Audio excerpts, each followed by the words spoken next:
Before we dive into today's journey, have you ever experienced something strange while out camping? Share your story in the comments below, and let's build this haven of eerie campfire tales together. When we first arrived at Shenandoah National Park, I remember thinking how peaceful it all was. The towering trees, the vast open skies, and the faint sound of birds singing in the distance. This was exactly the kind of break we all needed. I'm Alex, the planner of the group, and I'd organized this camping trip to get away from the stress of city life. Mark, my boyfriend, sat in the passenger seat beside me, relaxed and smiling as we made our way along the winding mountain road. Behind us in the RV were Jessica and Eric, my two closest friends. They weren't exactly the outdoorsy type, but they'd agreed to come along, maybe out of some sense of duty to reconnect. Eric was already cracking jokes about how bad he'd be at camping, while Jessica half laughed nervously, fiddling with her phone. I remember feeling so confident, so prepared. I'd planned everything, except, of course, for the things no one could plan for. We parked the RV at a small, secluded site off the Appalachian Trail, far from the more populated areas. That was the whole point: isolation, serenity, nature at its purest. The weather was supposed to be clear all weekend, perfect for hiking and camping. As we started setting up camp, the first signs of trouble were small. Jessica complained about her shoes. "These hiking boots are killing me. Why did I even buy them?" she groaned. "They're probably just stiff," I said, brushing her off. I was already focused on getting the tent up, but that's when I noticed Mark shaking his head. "The tent's missing poles," he said, laughing a little. "We'll have to use the RV for tonight." "Fine," I replied, hiding my frustration. "Minor setbacks, nothing more." The real trouble began as dusk fell. It was subtle at first. As we sat around the small campfire Mark had built, the woods around us seemed to grow quieter. The bird song, once a pleasant background, faded into nothing. No wind stirred the leaves, and even the occasional sound of wildlife disappeared. I chalked it up to the natural rhythms of the forest, nocturnal creatures and all that, but then I noticed the smell. At first, it was faint, a whiff of something rotten, like spoiled meat. I thought maybe it was something in the air or that something had died nearby. I didn't mention it, not wanting to freak anyone out. Eric, of course, was oblivious to the shift in mood. He was still joking around, telling some story about a horror movie he'd seen last week. "This place reminds me of one of those settings," he said, grinning as he poked at the fire. "A group of friends in the middle of nowhere, and then bam, haunted by some spirit or creature." "Shut up," Jessica muttered, hugging her knees. "This place is creepy enough already." I rolled my eyes at them both, but Mark shifted uneasily beside me, glancing out into the darkening woods. I was about to ask him what was wrong when he stood up, suddenly. "Did you hear that?" he asked. "Hear what?" I said, feeling a flicker of irritation. We'd barely been here a few hours and they were already on edge. "I swear I heard something," he said, his voice tense, like footsteps, heavy, coming from the woods. Eric laughed, but it was strained. "It's probably a bear or something, or maybe Bigfoot." Jessica looked pale, her eyes darting to the dark forest around us. "This isn't funny, guys." "It's nothing," I said firmly. "Just the woods settling down for the night. Let's not spook ourselves over nothing." But as the evening wore on, that smell of rot kept coming back, and so did the uneasy silence. Even the crackle of the fire felt muted. The next day was supposed to be better. We set out on the trail, hoping to shake off the weirdness of the night before. The weather was colder than expected, with a thick mist hanging low in the valley, making everything damp. Jessica slipped a few times on the muddy path, cursing under her breath. "This fog is so creepy," she muttered. Mark tried to lighten the mood. "It'll clear up once the sun's out. Let's just enjoy the hike." But I could tell he was uneasy too. None of us had slept well. Every time I drifted off, I thought I heard something moving outside the RV. Maybe it was my imagination, but something kept waking me up, like a low rustling or breathing. Halfway through the hike, we reached a lookout point. The fog had lifted just enough for us to see the rolling hills stretching out below us. I took a deep breath, feeling a sense of calm wash over me. Then I saw Mark, standing at the edge of the trees, staring into the distance. "Mark!" I called. He didn't answer. I walked over to him, a knot forming in my stomach. What's wrong? He pointed, his face pale. Do you see that? I squinted, looking where he was pointing. At first, I saw nothing but trees, but then something moved, a figure, tall and gaunt, barely visible through the mist. It stood completely still, as though it had been there the entire time, watching. It's just a hiker, I said, though my voice sounded less confident than I'd hoped. That's no hiker, Mark whispered. Look at it. The figure stood too tall, its limbs too thin, and its skin seemed pale, almost translucent. But before I could get a better look, it was gone, melted into the fog. By the time we got back to the RV, the mood had soured. Mark was withdrawn, barely speaking, and Jessica kept glancing over her shoulder as though she expected something to jump out at us. The smell returned as we gathered around the campfire again that night. This time, it was stronger, more pungent, like decaying meat left out in the sun. Eric wrinkled his nose. Okay, seriously, what is that? It's the woods, I said, though even I didn't believe it anymore. The silence pressed down on us like a weight, and then, from deep in the trees, we heard it. A voice, soft, distant, but unmistakably human. Help me. We all froze. What the hell? Eric whispered, his eyes wide. The voice came again, a little closer. Help. Help me. It's someone in trouble, Mark said, standing up. We need to go check. No, I said, grabbing his arm. We don't. That doesn't sound right. The voice was too calm, too controlled. There was no panic in it, no urgency. It sounded wrong, like it was echoing in the wrong direction. Jessica was shaking now, her face pale. We have to leave. I don't like this. For once, Eric wasn't joking. Yeah, maybe we should call it quits. But Mark was already moving toward the trees. Mark, stop, I hissed, following him. This is crazy. He didn't stop. He kept walking toward the voice, his expression blank, as if he were in a trance. I reached out, grabbing him and pulling him back just as a figure emerged from the fog, the same gaunt figure we'd seen earlier. It stood at the edge of the clearing, impossibly tall, its limbs too long, its eyes hollow black pits. My blood turned to ice. What is that? Jessica whispered, her voice trembling. The figure took a step forward, its body moving in a jerky, unnatural way, like it didn't know how to walk properly. Then, with a sickening crack, it twisted its head to the side, staring at us with those empty, soulless eyes. Mark stumbled back, snapping out of whatever trance had held him. We need to go now. The four of us rushed to the RV, slamming the door shut behind us. Outside, the figure circled the clearing, watching us, waiting. The next few hours were a blur of panic. We tried to start the RV, but the engine sputtered and died. The flashlight batteries drained within minutes. Every time we looked outside, the figure was there, standing at the edge of the trees, just watching. We're trapped, Eric muttered, pacing the small space of the RV. What the hell is that thing? It's not real, I said, though even I wasn't sure anymore. It can't be. But it was, and it wasn't going anywhere. Mark sat in the corner, his head in his hands. It's the Wendigo, he whispered, his voice barely audible. What? I asked, staring at him. The Wendigo, he repeated. It's an old Native American legend, a spirit of insatiable hunger. It drives people mad, makes them turn on each other. That's ridiculous, I said, but my voice shook. I've heard of it, Eric said, his face pale. It feeds on fear and hunger.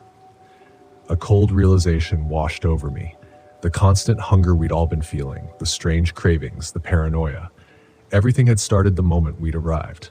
It's trying to drive us mad, Mark said, his eyes wild. That's why it hasn't attacked. It wants us to destroy each other.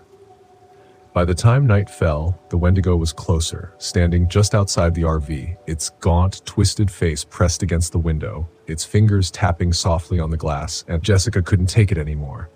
I have to get out of here, she screamed, bolting for the door. Wait, I shouted, but it was too late. She was already outside, running into the woods. We rushed after her, but the fog swallowed her whole. I could hear her screaming, her voice echoing through the trees. And then, silence. We found her body a few minutes later. Her limbs were twisted, her face frozen in a mask of terror. The Wendigo stood over her, watching, its empty eyes locked on us. We need to leave, Mark said, his voice shaking now. We stumbled back to the RV, but as we slammed the door shut, I saw the look in Mark's eyes. The hunger had taken hold of him. He was muttering to himself, his eyes darting toward me, then Eric. He's not right, Eric whispered. It's inside him. Mark lunged at me, his hands grasping at my throat. "I'm sorry," he said, his voice cracking. "I can't stop it." I struggled, pushing him off, and he collapsed to the floor, sobbing. Eric grabbed a metal pipe and stood over him, ready to strike if he tried again. "We have to get out of here," I said, my voice barely a whisper. The Wendigo was still outside, waiting. As we approached, the fog began to lift. We packed what little we could carry and made a run for it, leaving the RV behind. The Wendigo didn't follow, it just watched, its hollow eyes locked onto us as we disappeared down the trail. Even now, I can still feel its gaze like it's always there, just beyond the edge of my vision, watching, waiting. I'll never go back to the wilderness again. Not after what I've seen. Not after what we've done. My name is Brian Gibson, and back in 2019, I decided to take my RV up to the remote stretches of the Kenai Peninsula in Alaska. I'd always been a fan of the great outdoors, fresh air, towering pines, and the kind of silence you can't find in the city. As a freelance photographer, I figured the solitude would do me good, but maybe even help me capture that award-winning shot. I had recently gone through a rough patch, a breakup that left me questioning if my jokes were really as funny as I thought.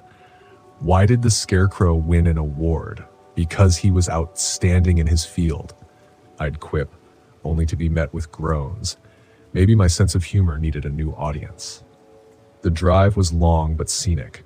Snow-capped mountains loomed in the distance, and crystal-clear rivers snaked alongside the winding roads. When I finally reached the RV park near Katak Bay, it was nearly dusk. A handful of other RVs dotted the area, but they were spaced far apart, giving everyone a sense of privacy. After setting up camp, I decided to stretch my legs. I wandered toward the communal fire pit where a few campers were gathered. An older couple, the Millers, greeted me warmly. "First time up here?" Mr. Miller asked. "Yeah, thought I'd try my luck photographing some eagles," I replied. "Be careful if you wander too far," Mrs. Miller warned. "People have gone missing around these parts."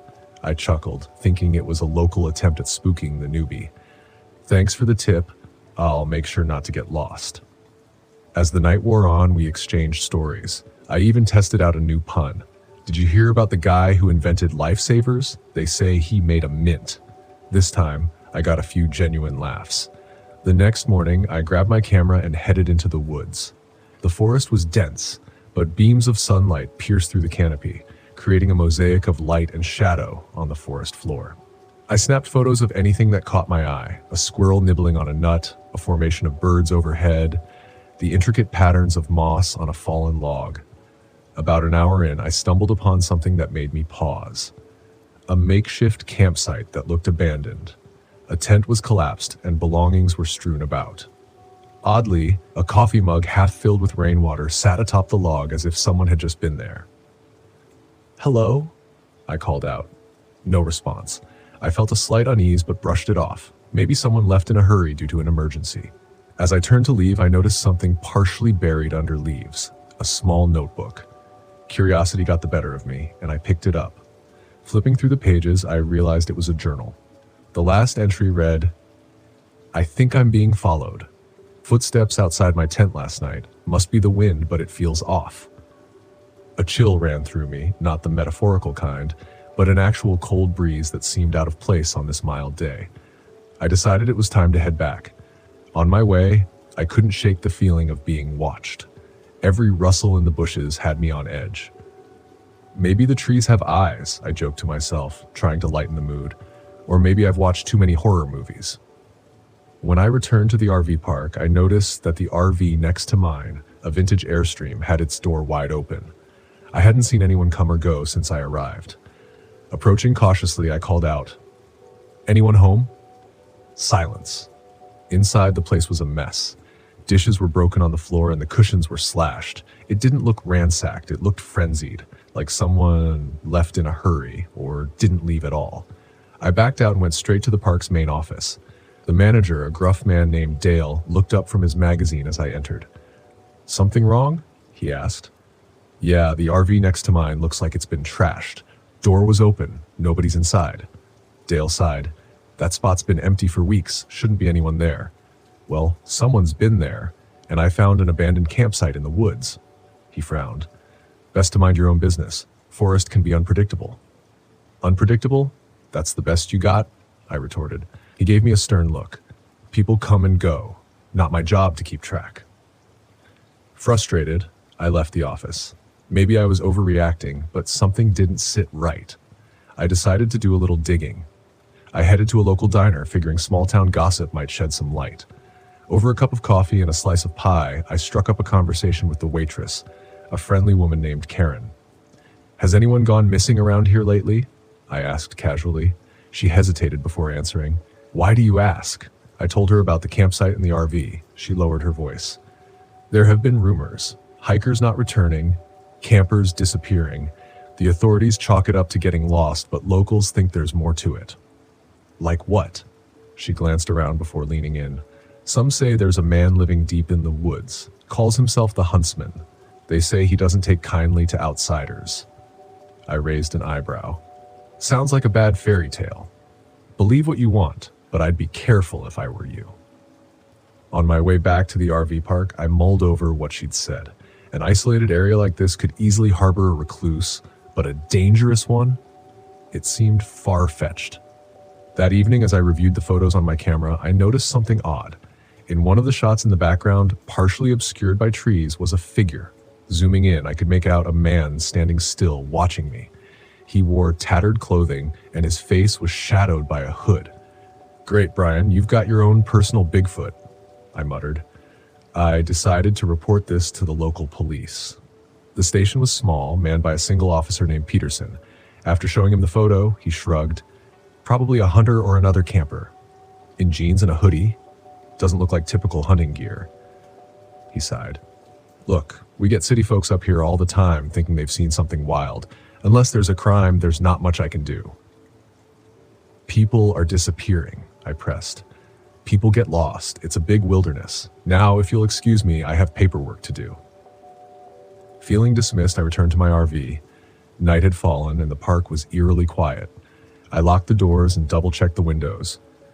"Maybe I should have brought that baseball bat after all," I joked weakly. Around midnight, I awoke to a faint scraping sound against the side of the RV. My heart pounded as I strained to listen. Was it an animal? The wind? Then came a whisper, barely audible. "Come out and play." I froze. This was no animal. Grabbing my phone, I dialed 911, but the call wouldn't go through. No signal. "Of course," I whispered. The scraping continued, moving toward the door. I needed a plan. Looking around, I spotted a flare gun I kept for emergencies. Not ideal, but better than nothing. Taking a deep breath, I swung the door open and fired the flare into the darkness. The sudden light illuminated a figure standing a few yards away. His face was gaunt, eyes wild, and in his hand he held a crude, blood-stained knife. Without thinking, I slammed the door shut and bolted it. Adrenaline surged through me. I heard footsteps circling the RV, followed by a thud on the roof. "Seriously? This guy thinks he's in an action movie," I muttered, trying to steady my nerves. I remembered that the RV had a roof hatch. If he got in, I'd be trapped. I had to act. Grabbing my keys, I scrambled to the driver's seat. The engine sputtered before roaring to life. "Time to go," I said, flooring the gas pedal. The RV lurched forward, throwing me back slightly. From the side mirror, I saw the man lose his footing and tumble off the roof. As I sped toward the main road, something hit the windshield. A rock, cracking the glass but not shattering it. I didn't look back again. After what felt like an eternity, I reached a gas station that was still open. Bursting inside, I startled the clerk. "Call the police. There's a maniac out there," I shouted. He grabbed the phone and dialed. Minutes later, Officer Peterson arrived. I recounted everything, my words tumbling out in a rush. He seemed skeptical, but agreed to follow me back. When we returned to the RV park, there was no sign of the man. The area around my RV was undisturbed. No cracks in the windshield, no marks on the door. "This is impossible," I insisted. "He was here." Peterson looked at me carefully. "Have you been drinking?" "What?" "No." Sometimes the isolation can play tricks on people. Frustrated and exhausted, I knew arguing was pointless. "Fine, but I'm leaving first thing in the morning." He nodded. "Might be best." That night, sleep eluded me. Every sound set me on edge. By dawn, I was packed and ready to leave. As I drove away, I saw Dale, the manager, watching me from his office window. For a moment, our eyes met, and I could have sworn he smirked. I decided to make one last stop at the diner for breakfast. Karen was there, surprised to see me leaving so soon. Yeah, had enough adventure for one trip, I said. She leaned in. Be careful on your way out and watch for detours. I didn't think much of it until I hit the road. About an hour into the drive, signs indicated a detour ahead due to construction. Following the new route, I realized it led me deeper into the forest. This can't be right, I said aloud. The road narrowed and the trees grew denser. Suddenly, the RV sputtered and came to a halt. Out of gas? Impossible. I filled up yesterday. Stepping outside, I felt the weight of the silence. No birds, no rustling leaves, just stillness. From behind a tree, the man emerged. But this time, he wasn't alone. Dale and Officer Peterson stepped out beside him. What is this? I demanded. Dale chuckled. You couldn't leave well enough alone, could you? Peterson added. Should have minded your own business. Panic surged through me. Why are you doing this? The huntsman needs his prey, the gaunt man whispered, a twisted smile on his face. I backed away slowly. Look, I won't tell anyone. Just let me go. Karen's words echoed in my mind. Watch for detours. Realizing this was planned, I knew I had to act fast. Without warning, I sprinted into the woods. Branches slapped my face and roots threatened to trip me, but adrenaline kept me going. Behind me, I heard them crashing through the underbrush. You can't run forever, Dale shouted. Spotting a ravine ahead, I made a split-second decision. I slid down the embankment, landing hard but uninjured. A shallow cave caught my eye, a potential hiding spot. I squeezed inside, trying to quiet my ragged breathing. Footsteps approached the edge of the ravine. Spread out. He couldn't have gone far, Peterson ordered. They moved away, their voices fading. I waited, counting the minutes.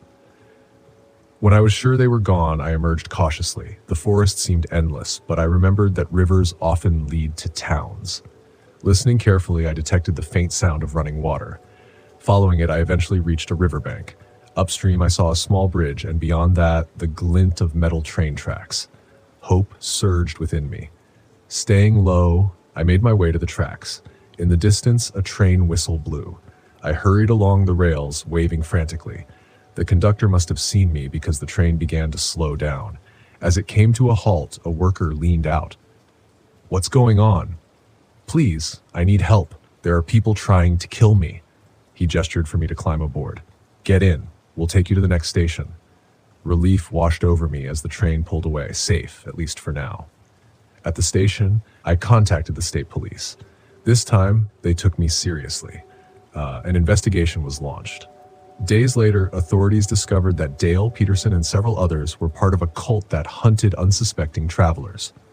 They operated in remote areas, making it easy to cover their tracks. Multiple bodies were found near the RV park and surrounding woods, victims who weren't as lucky as me. The huntsman, whose real name was Victor Hale, was a former survivalist with a penchant for violence.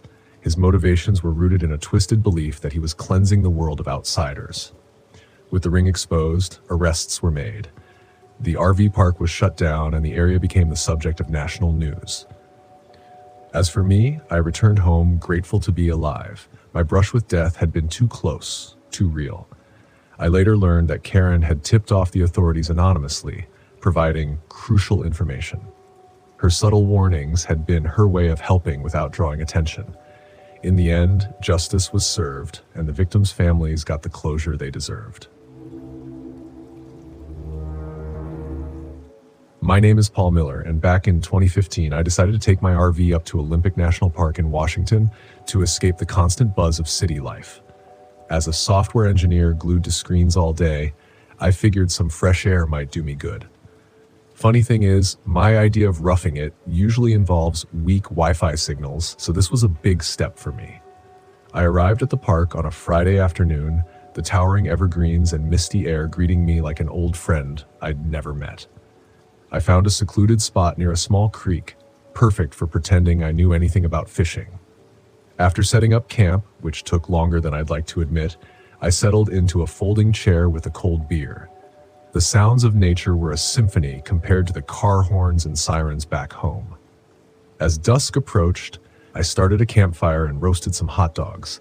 I even attempted to tell myself ghost stories, but ended up laughing at how cliché it all felt.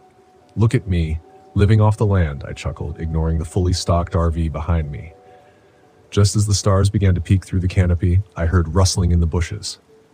Probably a raccoon or a squirrel, I thought. But then I heard it again.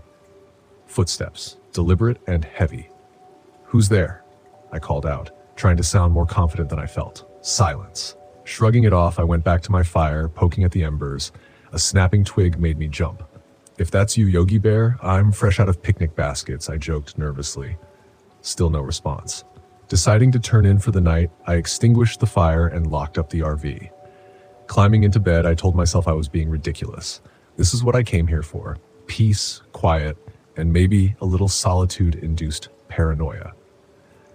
Around midnight, a tapping sound on the window woke me up. Tap! Tap! I sat up, my heart pounding. "Probably a tree branch," I whispered, but as I listened, the tapping grew more persistent. Grabbing a flashlight, I crept toward the window and peered out. Nothing but darkness. Then, out of the corner of my eye, I saw movement near the tree line, a shadow slipping between the trunks. I swallowed hard. "Okay, Paul, it's just your mind playing tricks." The next morning, the sunlight made everything seem foolishly safe again. I decided to go for a hike, thinking some exercise might help shake off the jitters from the night before.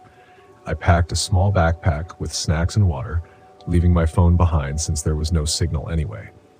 About an hour into the trail, I came across another campsite, or what was left of it.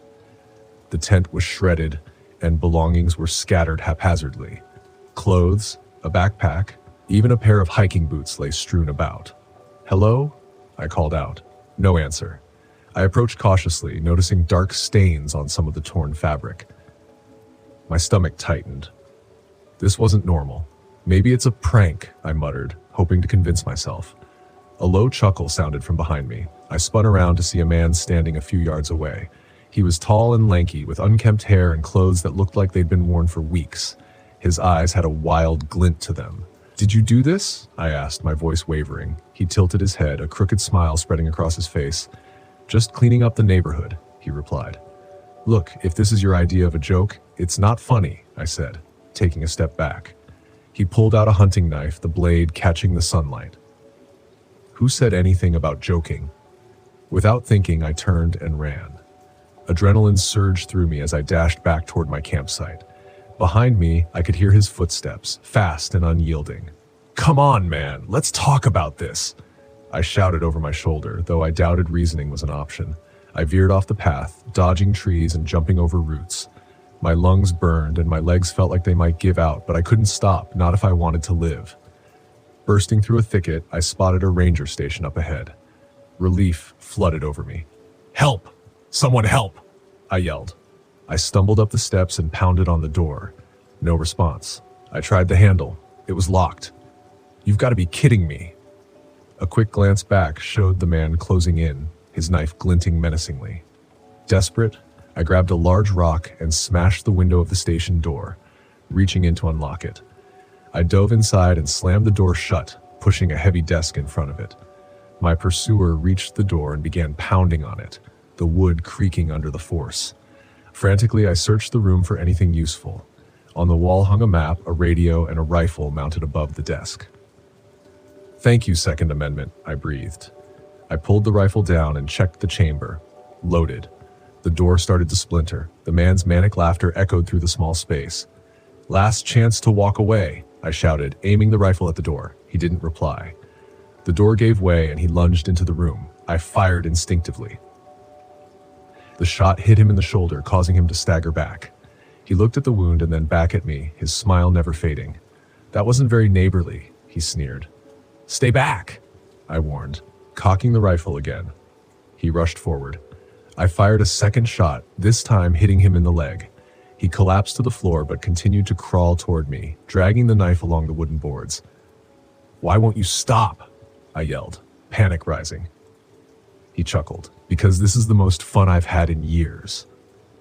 Sirens wailed in the distance. Someone must have heard the gunshots or the shattering glass. Relief mixed with terror as I realized help was on the way, but I wasn't safe yet. He made one last effort to reach me, raising the knife. I swung the butt of the rifle down on his head, and he finally went limp. Moments later, park rangers and police officers stormed in. They pulled me aside, securing the man in handcuffs.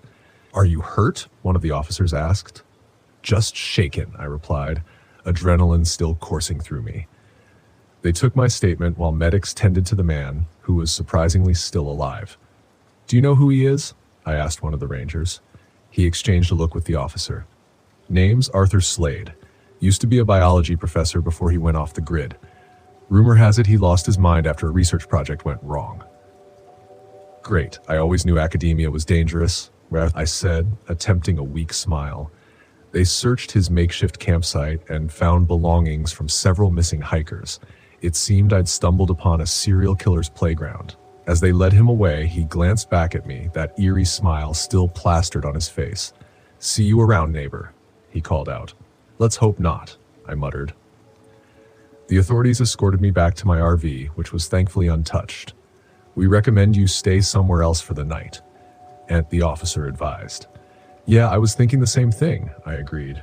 I drove to the nearest town and checked into a motel, the kind with flickering neon signs that usually screamed "bad decision." But it felt like a five-star resort after what I'd been through. The next day, I headed home, deciding that maybe the city's noise wasn't so bad after all. Before leaving, I stopped by the police station to wrap up some paperwork. "You're lucky to be alive?" the officer said as I signed the last form. "Trust me, I know," I replied. They informed me that Arthur Slade had been linked to multiple disappearances over the past few years. A brilliant mind turned murderous recluse. "Any idea why he did it?" I asked. "Revenge against society, maybe, or just plain insanity." "Hard to say," the officer shrugged. As I walked out of the station, I couldn't help but think about how a simple camping trip had nearly cost me my life, all because I wanted to play Wilderness Explorer for a weekend. Back at home, I settled into my usual routine, the sounds of traffic oddly comforting. A week later, I received a call from the police. They'd found journals in Slade's campsite detailing his descent into madness and his twisted experiments on unsuspecting campers.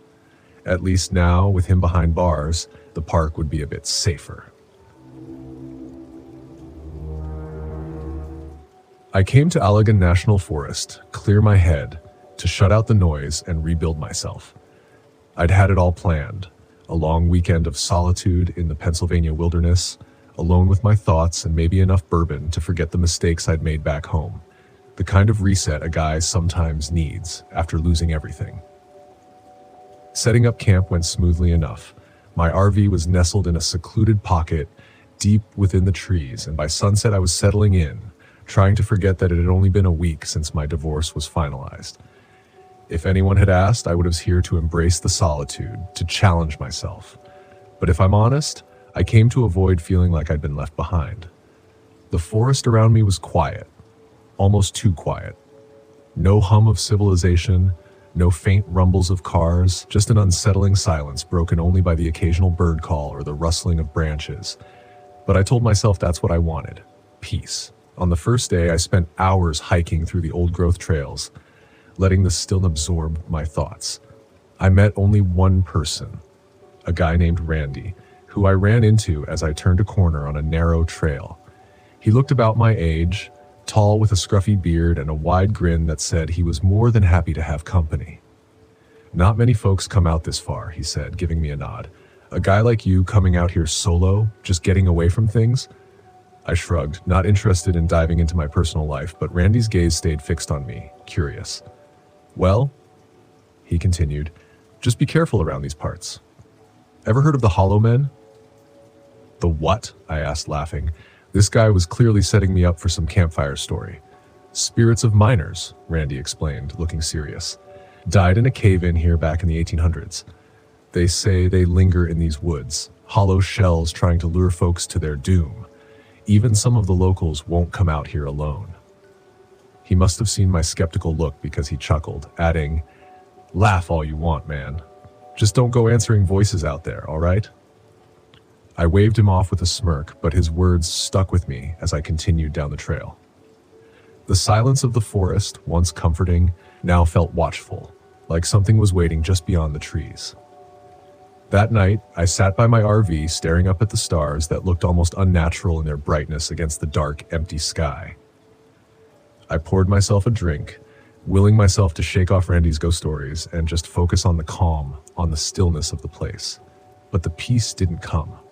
Instead, there was a strange rhythmic sound echoing through the woods, like the distant tapping of metal against rock. It was faint, almost like an echo. My first thought was that it had to be some kind of old machinery, an oddity, but not impossible in a place like this. Still, it sent a chill through me, prickling the hairs on my arms. By the time I made it inside the RV, I was brushing off the noise as my imagination. But that's when I noticed something even stranger. My pocket knife was gone. It had been right there on the countertop where I'd left it after dinner, but now it was nowhere to be found. I checked my pockets, the table, even the floor, but it had vanished. I tried to shake off a growing sense of unease, telling myself I just misplaced it. But the feeling stayed with me, settling into my bones as I lay in bed that night, listening to the stillness around me. Just when I was on the verge of sleep, a quiet, subtle scratching sound echoed through the RV. My heart stopped as I lay frozen, straining to listen. Nothing. It was only the wind, I told myself. But that night, my dreams were filled with shadows shifting in the trees, voices whispering my name. The next day was more of the same. I explored deeper into the forest, and the unsettling feeling only grew stronger. I started hearing faint whispers just outside my line of sight, always when I was least expecting it. They were soft and quick, like a conversation I wasn't meant to hear, or someone calling out, trying to get my attention. When I stopped to listen, though, they were gone. The worst was the fog. Sometime after midday, a strange, heavy fog rolled in, blanketing the forest in a dense gray haze. It felt like something out of a horror movie, obscuring the trails, making even familiar paths seem foreign and confusing. I tried to find my way back to camp, but every trail looked the same, winding in endless loops.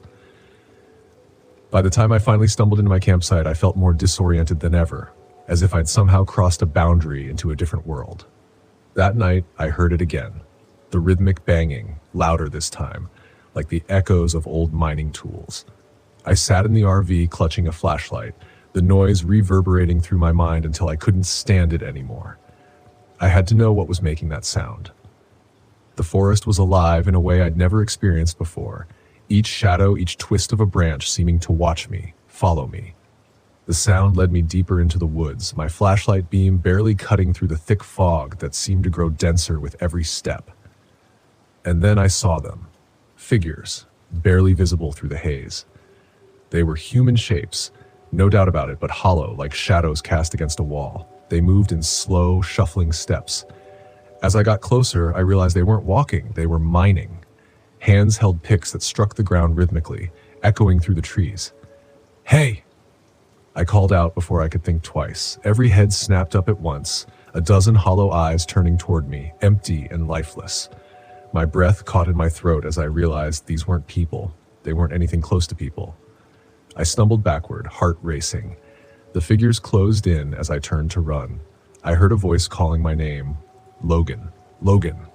It was Randy's voice, coming from somewhere beyond the shadows. I felt an instinctive pull, a need to answer him, to follow the voice.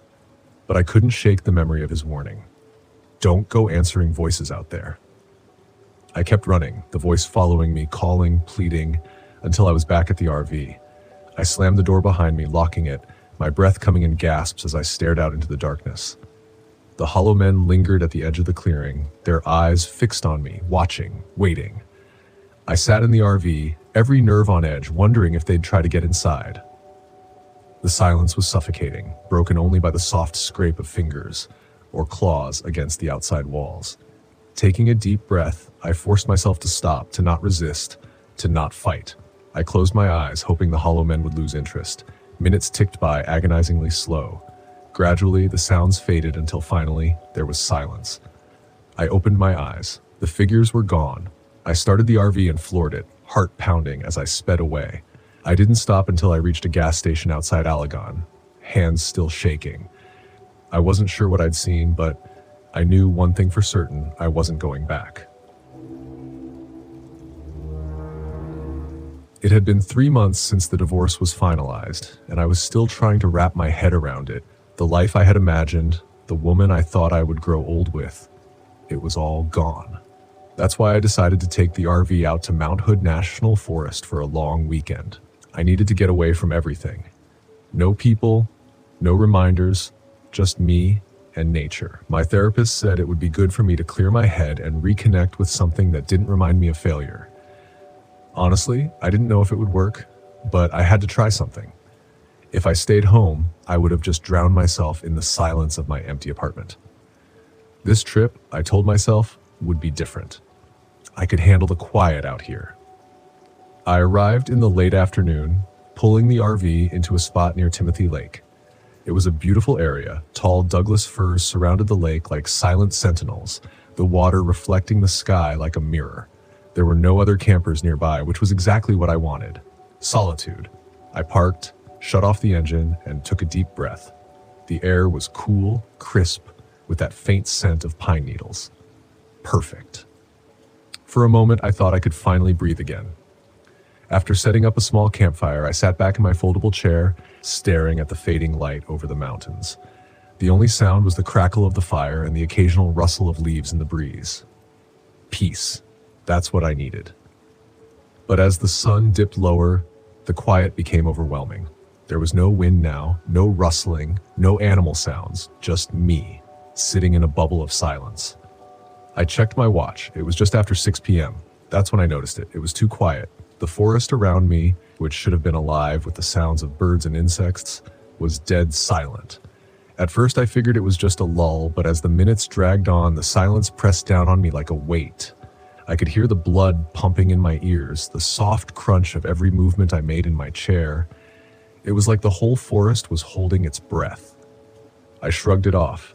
Maybe this was what true isolation felt like. No noise, no distractions, just me and my thoughts.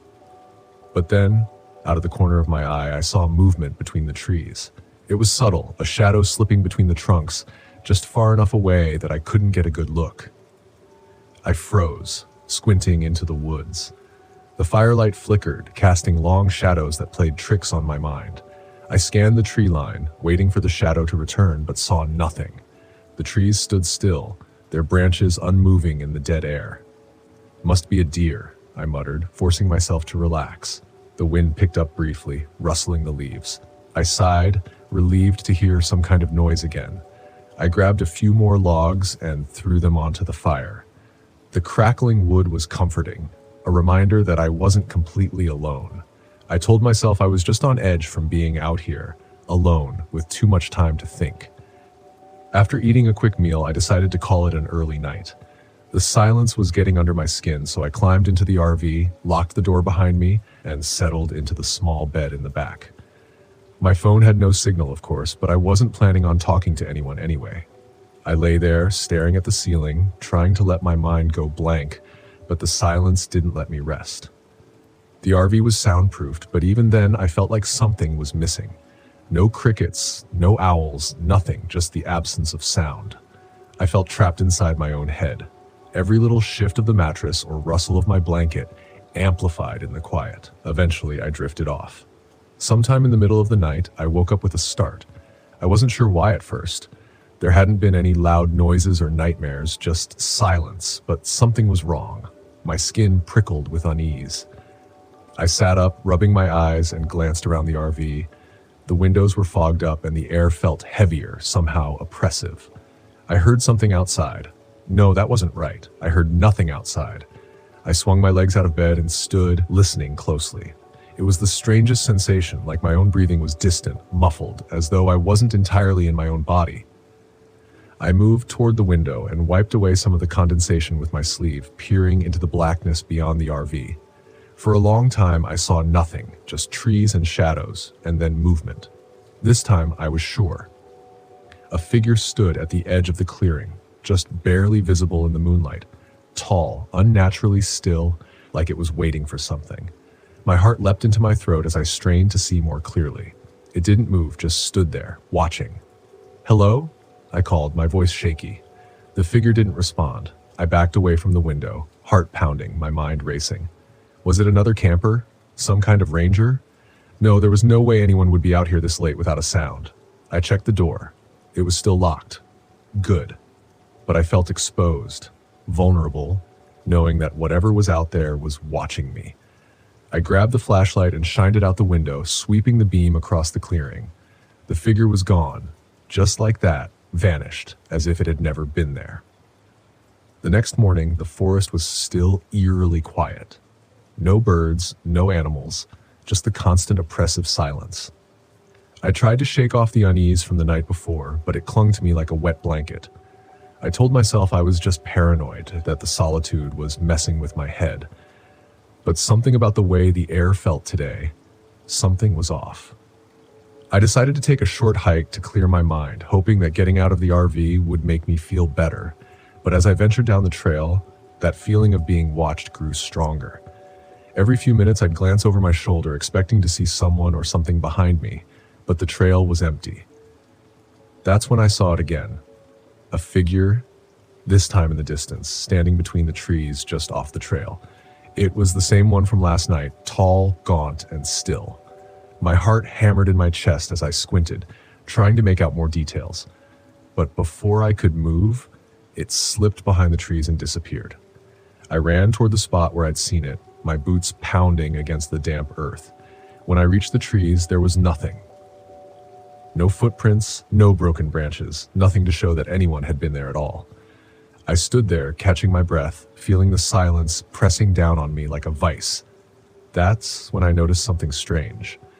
The forest around me was completely still. Even my footsteps had stopped making noise.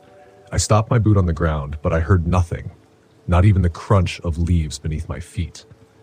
Panic surged through me. I clapped my hands together. Nothing. No sound. My breathing was shallow, frantic, but it was like I was listening to it from far away. The world had gone completely, impossibly silent. And then I saw them.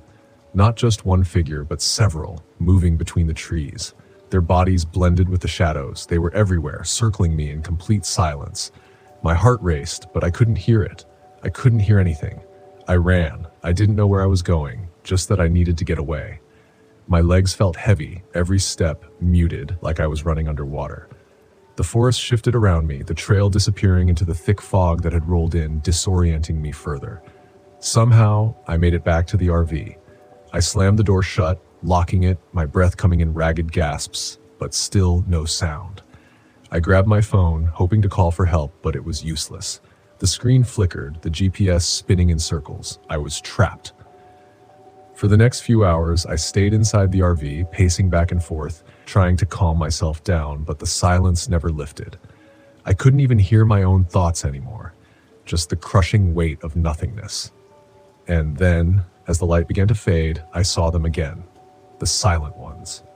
They were standing in a circle around the RV, their faces blank, their eyes hollow. There were no features, no mouths, just smooth skin where their faces should have been. They stood perfectly still, watching me through the windows, their bodies unnervingly thin and elongated. I banged on the window screaming, but of course no sound came. They didn't flinch, didn't move. They just stared, waiting. Desperation clawed at me. I couldn't stay here. I needed to leave. But the RV wouldn't start. Every time I tried, the engine sputtered and died, as if something was draining the life out of it. I grabbed a flashlight and opened the door, stepping outside. The silent ones didn't move, didn't react. But as I walked toward them, the air grew colder, the silence even more oppressive. My footsteps made no sound, my breathing was barely there. I felt a hand on my shoulder and spun around, expecting to see one of them behind me, but there was nothing, just the fog swirling around me and the figures waiting in the distance. In that moment, I realized what they wanted. They weren't going to kill me. No, that would be too simple. They wanted me to join them, to become one of them. The silence wasn't just the absence of sound. It was a part of them, and it was seeping into me, stealing my voice, my thoughts, my very sense of self. And if I stayed here much longer, I knew I would lose everything. I don't remember how I made it out. The next thing I knew, I was driving far away from the campsite, from the silent ones. The sound of the engine, the tires on the road, it was all faint, like I was still caught in their grip. But at least there was something, a reminder that I hadn't completely disappeared into that silence. It's been weeks since I got back, but I can still feel it. The quiet follows me, lingers in the corners of my apartment. Sometimes, When I'm lying in bed at night, I can feel their eyes on me, watching, waiting, and I know that one day they'll come for me again. This time, I won't be able to run. My name is Gary Ellis, and in 2018, I took my RV out to the remote stretches of the Yukon Territory in Canada. Being cooped up in an office for years had me yearning for some real adventure and fresh air. I figured a solo trip into the wilderness would be just the ticket to reset my mind. I had always been an outdoor enthusiast, but life's responsibilities kept pushing my plans further down the line. Finally, I decided enough was enough. I packed up my gear, loaded the RV, and set off for Shenandoah National Park. The idea of vast landscapes and untouched nature was too alluring to resist. The drive up was uneventful, filled with the usual mix of truckers and fellow travelers. I made a stop in a small town called Haines Junction to stock up on supplies. The locals were friendly, but gave me that look, the one that says, "You're not from around here, are you?" One old-timer at the general store chuckled when I told him where I was headed. "Watch out for the gold," he said with a grin. "Gold?" I replied, raising an eyebrow. "Folks around here get crazy when it comes to gold," he added before shuffling away. I shrugged it off, assuming it was just local humor that went over my city slicker head. With my RV loaded, I continued toward the park. The scenery became more breathtaking with each mile. The kind of beauty that makes you forget about ales and deadlines. I found a secluded spot near a crystal-clear lake surrounded by towering mountains. Setting up camp, I felt a sense of peace wash over me.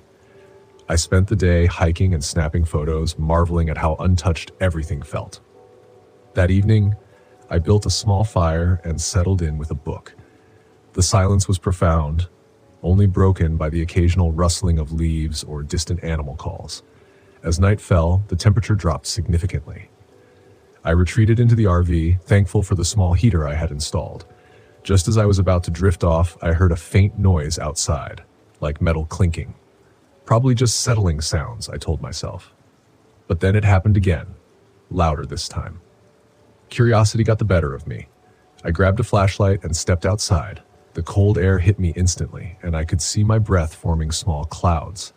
Scanning the area, I saw nothing unusual. The RV stood alone under the starlit sky, and the forest edge was shrouded in darkness. "Must be hearing things," I muttered, turning to go back inside. That's when I noticed footprints near the back of the RV, fresh ones that weren't mine. They led toward the woods and disappeared among the trees. A chill ran down my spine, and not just from the cold. I decided it was best to lock up and stay inside for the night. The next morning, sunlight filtered through the windows, and the uneasy feeling from the night before seemed almost silly. I convinced myself it was probably a hunter or another camper passing by. After breakfast, I decided to explore a nearby trail that promised stunning views. About an hour into the hike, I stumbled upon something that made me stop in my tracks. A rusty pickaxe leaning against a tree with a worn leather bag beside it. Curiosity piqued. I approached and nudged the bag with my foot. Out spilled a collection of old mining tools and a small glass vial filled with gold flakes. "Well, would you look at that?" I said aloud. Maybe the old-timer wasn't joking after all. I considered taking the vial, but thought better of it. Last thing I needed was to get involved in someone else's business. As I continued along the trail, I couldn't shake the feeling that I was being watched. Every so often, I'd hear a twig snap or leaves rustle, but whenever I turned around, nothing was there. Deciding I'd had enough hiking for one day, I headed back to camp. As I approached, I noticed smoke rising in the distance, not from my sight, but somewhere nearby. It seemed odd given how isolated this place was. Back at the RV, I made a sandwich and tried to relax, but an uneasiness settled in. To distract myself, I pulled out my fishing gear and walked down to the lake. The water was so clear you could see the fish swimming near the surface. I cast my line and waited. "Not biting today, huh?" I said after an hour with no luck. Just then, a voice behind me replied, "Fish around here don't care much for strangers." I nearly jumped out of my skin. Spinning around, I saw a man standing a few feet away. He was rugged looking, with a thick beard and clothes that had seen better days. "Didn't mean to startle you," he said with a crooked smile. No worries, I replied, trying to steady my voice. Didn't hear you coming. I'm used to moving quietly, he said, stepping closer. Name's Silas. Gary, I offered, extending a hand. He looked at it for a moment before shaking it firmly. What brings you out to these parts? He asked. Just taking some time off work, enjoying nature, I said. He nodded slowly, his eyes scanning me up and down. Not many folks come out here alone. I like the solitude, I replied, feeling increasingly uncomfortable. Solitude's a funny thing, he mused, can make a man see and do strange things. Well, I should probably get back, I said, reeling in my line. Sure thing. Be seeing you around, he said, that crooked smile returning. I hurried back to the RV, glancing over my shoulder to make sure he wasn't following me. Something about Silas didn't sit right. Maybe it was the way he appeared out of nowhere, or how he seemed to savor each word he spoke. And that evening, I decided to keep a low profile. I locked all the doors and windows, drew the shades, and kept the lights dimmed. As the hours passed, I started to feel a bit silly. Maybe I was overreacting. Around midnight, just as I was about to call it a night, I heard footsteps circling the RV. My heart pounded in my chest. I reached for the closest thing resembling a weapon, a cast iron skillet. The footsteps stopped near the door. There was a scratching sound followed by a low chuckle. My palms were sweaty as I gripped the skillet tighter. Who's there? I called out, trying to sound braver than I felt. Silence. Then a whispered reply, just enjoying the night air. It was Silas. What do you want? I demanded. Thought you might like some company, he said. I'm fine on my own, thanks. Funny thing about being alone, he continued, you never know what's lurking around. Leave me alone, I shouted. The doorknob rattled as he tried to open it. Now that's not very hospitable. I backed away, my mind racing. The keys were in the ignition. I could start the RV and get out of here. But what if he tried to block me? I had to think fast. Suddenly, a loud thud came from the roof, followed by the sound of footsteps overhead. My eyes darted upward. How many of them were there? Desperate, I dashed to the driver's seat, tossing the skillet aside. I turned the key and the engine roared to life. Without wasting a second, I slammed it into gear and hit the gas. The RV lurched forward, knocking whoever was on the roof off balance.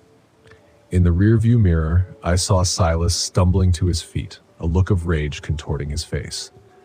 The narrow dirt road was treacherous in the dark, but adrenaline fueled my focus. Branches scraped against the sides as I sped down the path. After what felt like an eternity, I reached the main road. Breathing a sigh of relief, I slowed down, but then headlights appeared in the distance behind me. 2 motorcycles gaining fast. Panic surged anew. Seriously, what is this, a horror movie? I muttered, trying to inject some humor into a dire situation. I floored the accelerator, but the RV wasn't built for speed. The motorcycles closed the gap quickly. One pulled up alongside me, and I caught a glimpse of the rider. Another rugged-looking man, his face partially covered by a bandana. He swung something heavy against the side window, a metal chain. The glass cracked but didn't shatter. Not today, I shouted, swerving the RV toward him. He veered off, losing control and skidding into the brush. The second rider was more persistent. He pulled ahead and tried to block the road. I had no choice. Clenching my jaw, I gripped the wheel and rammed the RV into his bike. He tumbled away as I sped past. Heart pounding, I kept driving until the sun began to rise. I reached a larger town and pulled into a gas station. Shaking from the ordeal, I stumbled inside and told the clerk to call the police. Within minutes, officers arrived. I recounted everything. The encounters with Silas, the attack, the chase. They exchanged glances. You're not the first to report something like this, one officer said grimly. Excuse me?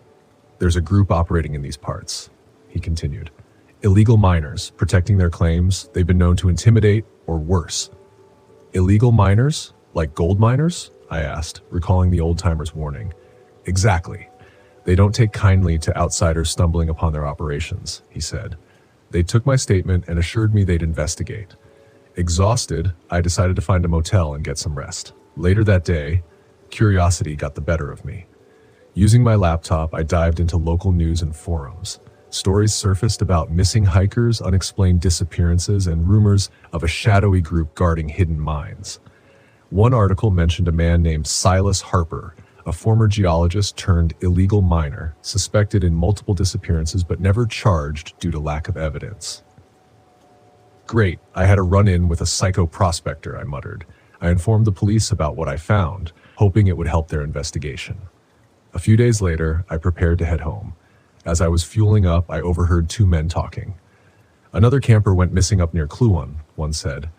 Must have crossed paths with Silas and his crew, the other replied. I felt a knot tighten in my stomach. It wasn't over, for others out there. Driving away, I couldn't shake the thought of those still venturing into the wilderness, unaware of the dangers lurking. Not from nature, but from those guarding their secrets with deadly resolve. Silas Harper, a man driven by greed, willing to do anything to protect his hidden gold mines, no matter the cost. I needed this escape after the year I'd had. Peace was the only thing I craved. My ex-wife had taken the house, my boss had taken my sanity, and I was left holding nothing but a bag of resentment and a camera. So here I was, finally alone in Black Rock Canyon, Joshua Tree's hauntingly beautiful desert. They said these nights were the darkest in the country, perfect for the long exposure shots I needed for my portfolio, but also, hopefully, for some much-needed clarity. The sky was ink black, spattered with a smattering of stars, and my RV felt like a fragile shell in this immense desert, which stretched out infinitely on all sides. I set up my tripod, thinking how strange it was to have so much space and yet feel the weight of something closing in, pressing down on me from every angle. I framed the shot, the rock formations jagged against the horizon like bones clawing up from beneath the desert. Just as I clicked the shutter, something caught my eye. Something odd up on a nearby ridge, a pile of stones stacked in a rough tower stood silhouetted against the fading light. I squinted, unease prickling the back of my neck. It wasn't a cairn, at least not like the ones I'd seen before. These rocks were stacked too high and too precisely, almost ritualistic in their placement, and yet I'd seen no one here, not a soul for miles. I shook it off and went back to shooting. The night, with all its dark expansiveness, was settling in, and I was ready to forget everything. That's when I heard it, a low humming sound reverberating through the thin air. It was faint, just a vibration, but I felt it in my bones. I stood still, listening, straining my ears as it grew louder, rhythmic, almost like a chant. I whipped around, expecting to find some desert animal or even another hiker, but there was nothing, just the stacked stones up on the ridge, now looming in the moonlight, their shadows long and spindly like fingers stretching down toward me. All right, I muttered, forcing a laugh. Maybe you're just getting a little too comfortable out here. I forced myself back into the RV, telling myself it was just the wind, a desert echo, a trick of the open space. But that hum stuck with me, burrowing into my chest like a thorn I couldn't shake. I didn't think much more of it until the middle of the night, when I was jolted awake by a noise inside the RV, a clicking, snapping sound. My heart hammered as I sat up, listening. Nothing. I climbed out of bed, checking the windows, and noticed my camera's light blinked. That's when I saw them. The pictures. They'd been taken while I was sleeping. Distorted, blurry images of me lying in bed, the RV's dim interior barely illuminated. What the? I muttered, flipping through them, my mind scrambling for an explanation. There was no way I'd taken these. The only other option was that someone had been in here while I was asleep. My pulse raced, and I checked the door, feeling a wave of relief to find it locked. I told myself the camera was just malfunctioning, a faulty shutter, maybe. But still, the hairs on my arms stood on end. In every photo just beyond the frame, there was a shadow, a faint blur, like someone was standing just out of sight. I glanced out the window, half expecting to see someone staring back at me. But there was nothing, just the desert, empty and still. Reluctantly, I climbed back into bed, but sleep was out of the question. Every creak of the RV felt amplified in the silence, and I lay awake until the first light of dawn finally broke the tension. In the harsh light of morning, my nerves felt foolish. Determined to shake the feeling, I threw on my gear and hiked up to the ridge where I'd seen the stacked stones.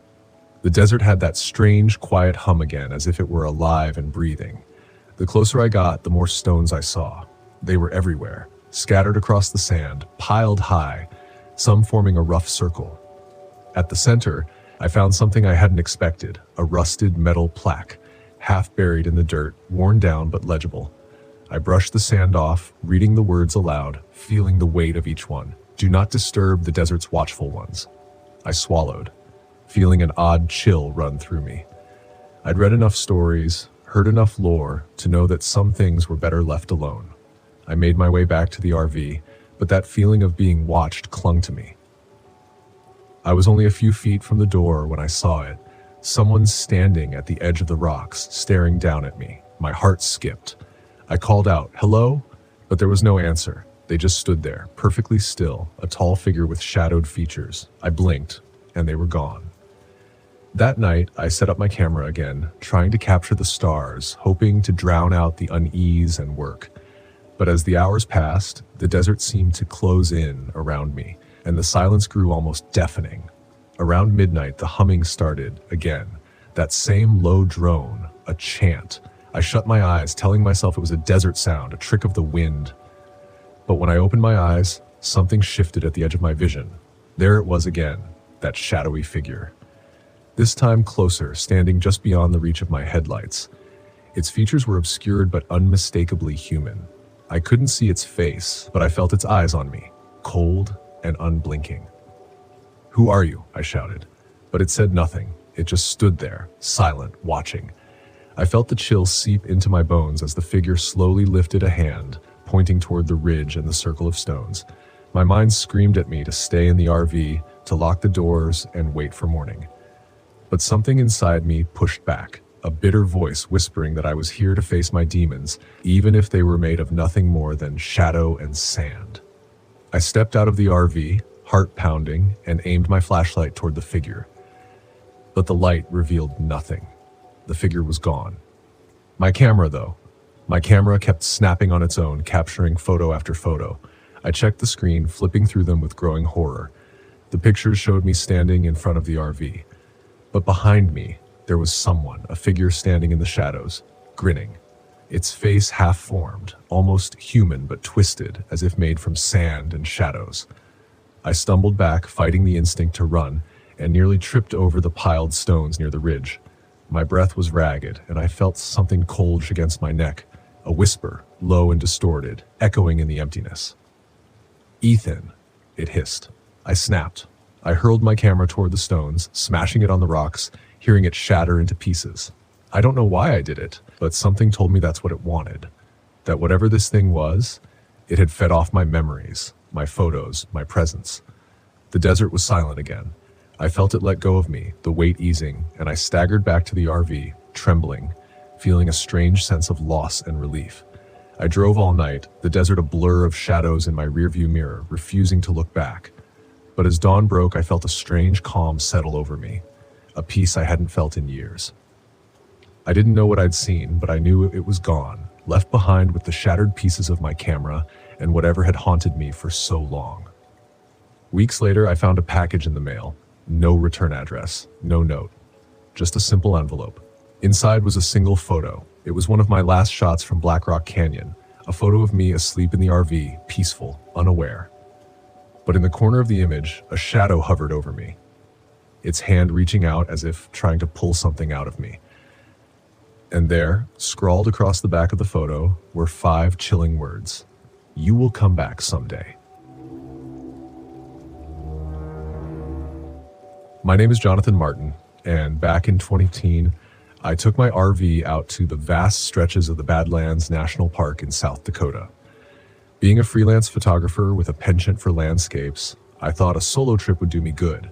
Just me, my camera, and the open road. My friends often joke that I'd get lost in a walk-in closet, but I assured them GPS was my co-pilot. The drive was smooth, the kind where you lose track of time as the scenery changes from urban sprawl to open plains. I arrived at a sparsely populated campground just before dusk. The sunset painted the rugged terrain in hues of orange and purple, a perfect backdrop for my first series of shots. A fellow camper, an older man with a grizzled beard, nodded at me as I set up my tripod. "First time out here?" he asked. "Yeah, figured I'd capture some of that famous Badlands magic," I replied. "Watch yourself. This land has a way of swallowing folks, he said, a hint of a smirk on his face. I chuckled nervously, unsure if he was pulling my leg or just trying to spook the newbie. Thanks for the heads up. Night fell, and I retreated into my RV. I cooked up a modest meal, canned chili and some toast. Gourmet dining RV style. As I settled in, I heard the distant howl of coyotes. It was both eerie and comforting, a reminder that I was far from the bustle of city life. The next morning, I decided to hike a bit off the beaten path to capture the sunrise over the rock formations.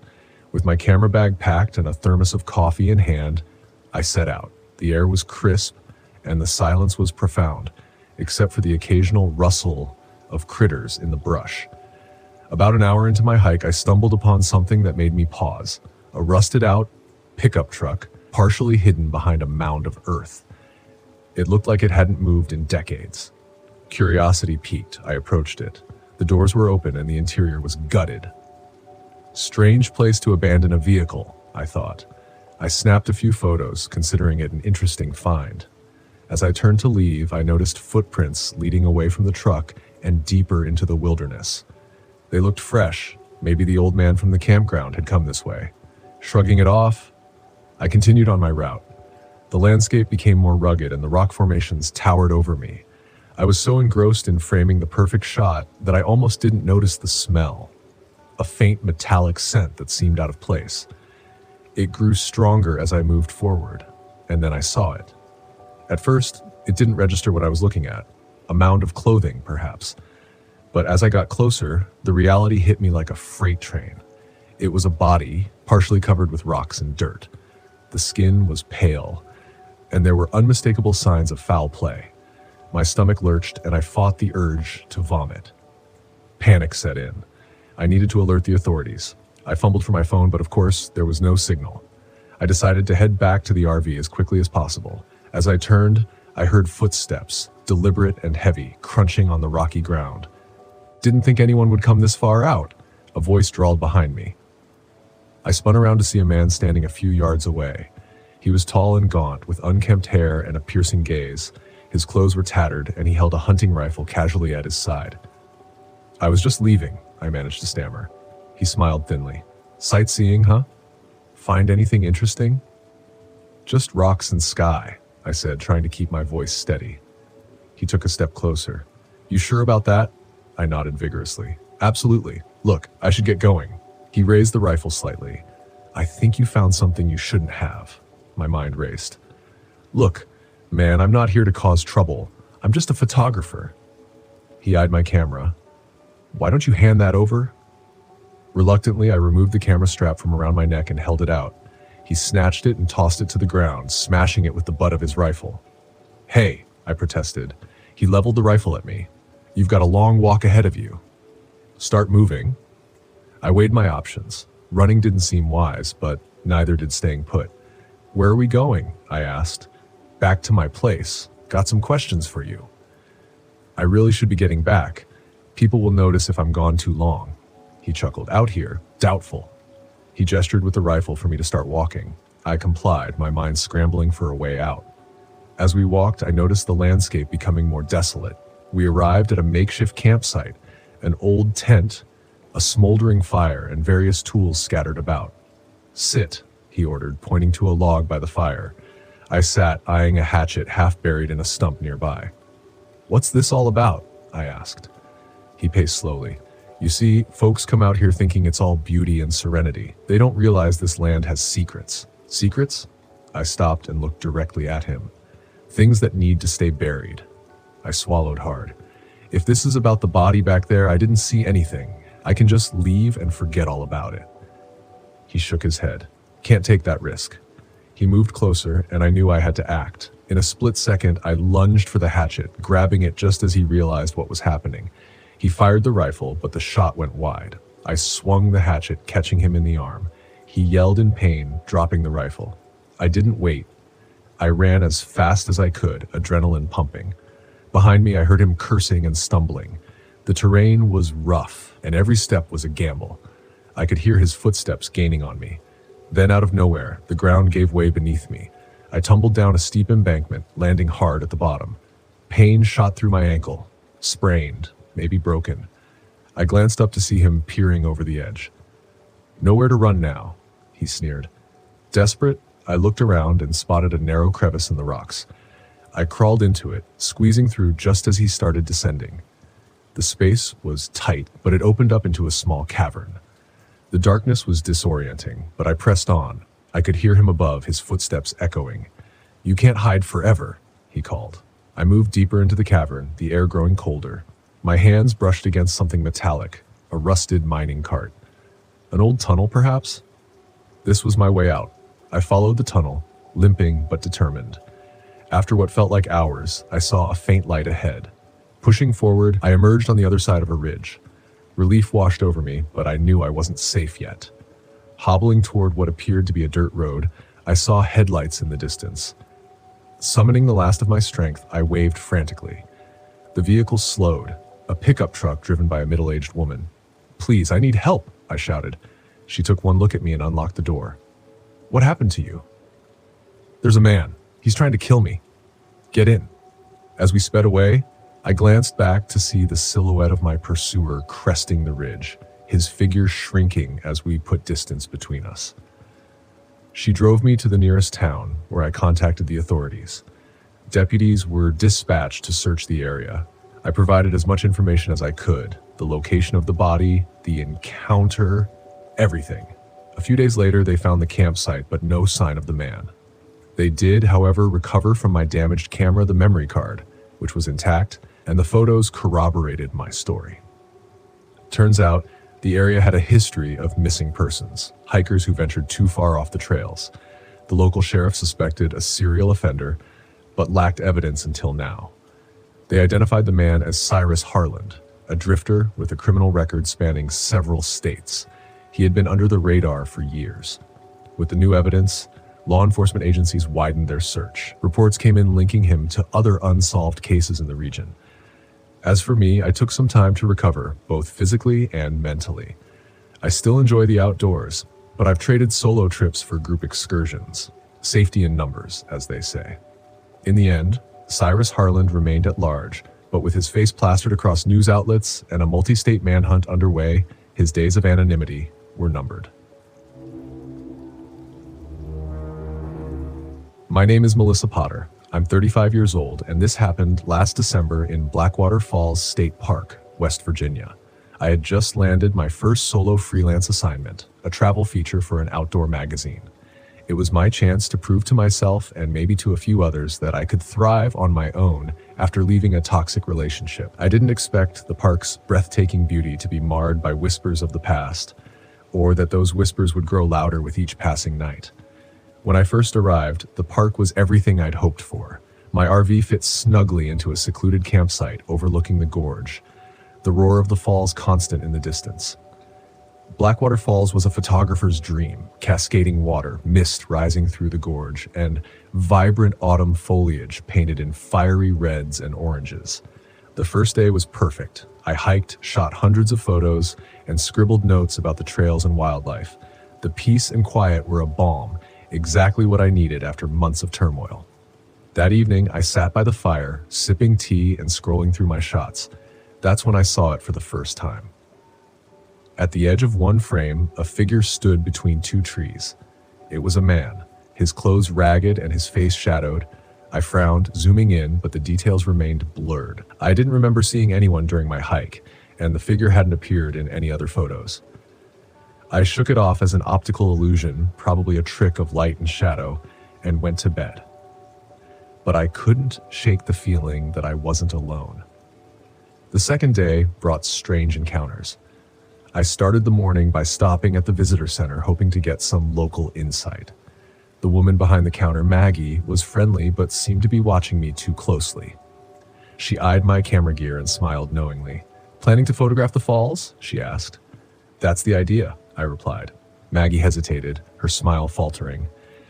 "Be careful around the falls, especially near dusk. The dead don't like company." I blinked, caught off guard. "Excuse me?" Before I could ask more, she turned to help another guest, leaving me with a vague unease. Later, on a trail to the falls, I ran into Gary, a park ranger. He was a tall, broad-shouldered man with a weathered face and a genial demeanor. As he gave me a quick overview of the park's history, I brought up Maggie's warning. He chuckled. "Oh, that's just local folklore. Back in the Civil War, there was a Confederate soldier who hid out in the gorge. They say he deserted his regiment and was hunted down near the falls. Some folks claim his spirit never left. But I've worked here for years and never seen a thing." I tried to laugh with him, but his words stayed with me. That evening, the first real sign of something unnatural occurred. I set up my tripod near the falls, hoping to capture the golden hour light. As I framed the shot, my breath caught. The air around me had turned frigid, my breath fogging in front of me despite the mild weather. My camera refused to focus, the lens shuddering as if something was blocking it. And then, faint but unmistakable, I heard whispers. I spun around, expecting to see other hikers, but I was alone. The whispers grew louder, overlapping and indecipherable, like a crowd speaking just out of earshot. The unease became unbearable, and I packed up in a rush, leaving the falls as the last light of day faded. That night, back at the RV, I reviewed the day's photos. Most were stunning, the falls bathed in warm golden light. But in 3 of them, the figure from the previous day appeared again. This time, he was closer, standing at the edge of the water. His face was clearer now, pale, gaunt, with dark hollows where his eyes should have been, and in the last photo, he was staring directly at the camera. I slammed my laptop shut and locked the RV door. The next morning, I debated cutting the trip short, but a part of me couldn't let it go. I'd always prided myself on being rational, and I wasn't going to let a few strange occurrences ruin my assignment. While hiking near the falls, I noticed an overgrown side trail. Curiosity tugged at me, and I followed it, ducking beneath low-hanging branches. It led to a clearing where the air felt heavier, almost oppressive. In the center of the clearing was a patch of disturbed earth, as though something had been buried there long ago. Nearby, I found an object half buried in the dirt, a weathered leather journal. The pages were brittle but legible, written in a looping, old-fashioned script. The entries told the story of a Confederate soldier who had deserted his regiment and fled into the gorge. His words were filled with fear and desperation. "The nights grow colder and I hear them coming. I cannot outrun my fate." The last entry read, "They will find me tonight. I will not see another sunrise." I closed the journal, my hands trembling. That evening, as the sun dipped below the horizon, the oppressive feeling returned. The RV's lights flickered, and shadows danced across the walls, moving in ways that didn't match the firelight outside. And then I saw him. The soldier stood at the edge of the clearing, just beyond the firelight. He didn't move, didn't blink, but his hollow eyes locked onto mine. My chest tightened with fear as I realized he wasn't alone. Shadows emerged from the trees, darker and more twisted, their forms writhing like smoke. They whispered accusations, voices overlapping in a cacophony. "Traitor! Coward! You will not leave." Panicking, I grabbed the journal and held it up. "Is this what you want?" I shouted. The soldier's expression shifted. Sadness, perhaps gratitude, and he gestured toward the disturbed earth I'd seen earlier. I understood. Clutching the journal, I ran back to the clearing. The shadows followed, their whispers growing louder, more insistent. My hands shook as I placed the journal on the grave and whispered a quiet prayer for peace. The air around me grew still. The shadows stopped, their forms dissolving into the night. The soldier lingered for a moment longer, his hollow eyes softening before fading into the mist. By morning, the oppressive feeling had lifted. The forest seemed brighter, the air lighter, and for the first time in days, I felt safe. Before leaving, I stopped at the visitor center to return the journal. Maggie was there, her knowing smile greeting me. "You helped him, didn't you?" she asked, her voice soft. I nodded, unsure how to respond. She reached out, patting my hand. "He's free now. You did a good thing." As I drove away from Blackwater Falls, I realized the experience had changed me. I didn't have all the answers, but I no longer felt the weight of doubt and fear that had followed me into the park. Sometimes the past lingers in ways we can't explain, and sometimes all it takes to move forward is to lay it to rest. I had been staring at the sinkhole for hours. The edges of the earth had crumbled away into a perfect, jagged circle, leaving nothing but a gaping void beneath me. It was unnervingly symmetrical, as though the ground hadn't collapsed on its own, but had been carved out by something, or someone. I crouched at the edge, carefully adjusting my geological scanner, but the equipment was giving me nothing but static. The readings were all over the place. "This doesn't make sense," I muttered, tapping the scanner in frustration. I hadn't come all the way to Hollow Creek for faulty data. I took a deep breath and scanned the horizon. The thick pines loomed like sentinels around the campground, the pale light of late afternoon casting long shadows across the landscape. My RV sat parked a short distance away, looking small and vulnerable against the vast wilderness of Chugach National Forest. It was a beautiful place, no doubt. Quiet, remote, exactly what I needed to clear my head. But the silence had a weight to it, an unnatural stillness that gnawed at the edges of my mind. I was here on a solo trip, tasked with investigating the sudden appearance of several sinkholes that had been forming in the area. Geological instability was the theory, but something about the way these holes formed had raised red flags from the moment I arrived. The patterns were too precise, too deliberate. My phone buzzed, breaking the silence. It was Ethan, the local park ranger, and the closest thing to human contact I'd had in days. His voice crackled through the static as I picked up. "Hey, Megan, how's it going out there?" "Not great," I admitted. "The equipment's glitching again, and these sinkholes, I don't know. They feel weird. Not like anything I've seen before." Ethan chuckled, but there was an edge to it. Hollow Creek's always been strange. You wouldn't be the first to think something's off here. "What do you mean?" I asked, standing up and dusting off my jeans. "You ever hear the stories about this place? Locals believe the sinkholes are more than just geological shifts. They think there's something ancient beneath the earth. The indigenous people used to call it the land that breathes. They thought the earth here was alive, that it could swallow you whole if you weren't careful." I rolled my eyes, though the words stirred an uneasy feeling deep in my gut. "Sounds like folklore to me." "Maybe," Ethan said, his tone serious now. "But I'd be careful if I were you. These woods have a way of playing tricks on you. And the sinkholes, well, they've taken people before. People who didn't listen to the warnings." I didn't respond right away, staring down into the abyss of the sinkhole in front of me. I'd studied rocks and underground formations for most of my career, but nothing had prepared me for the unnerving stillness of this place. "Thanks for the heads up," I said, trying to keep my voice light. "But I'm here to study geology, not ghosts." Ethan sighed. "Just don't go too deep, okay? Call if you need anything." I hung up and pocketed the phone, but the conversation lingered in my mind. The land that breathes. Superstition, I told myself. Just old stories. I turned back to the sinkhole. Something inside me itched to see what was beneath the surface, to understand what was causing the ground to shift in such a strange, unnatural way. The patterns in the rocks I had been studying weren't like any natural formation I'd seen before. There were spirals, perfectly etched into the stone, as though by design, not by nature. The deeper I looked, the more I felt like I was standing on the edge of something I wasn't meant to find. That night, the first signs of trouble came in the form of noise, a low, deep rumbling that vibrated through the ground like the hum of a giant unseen machine. It started just as I was finishing dinner, sitting by the campfire.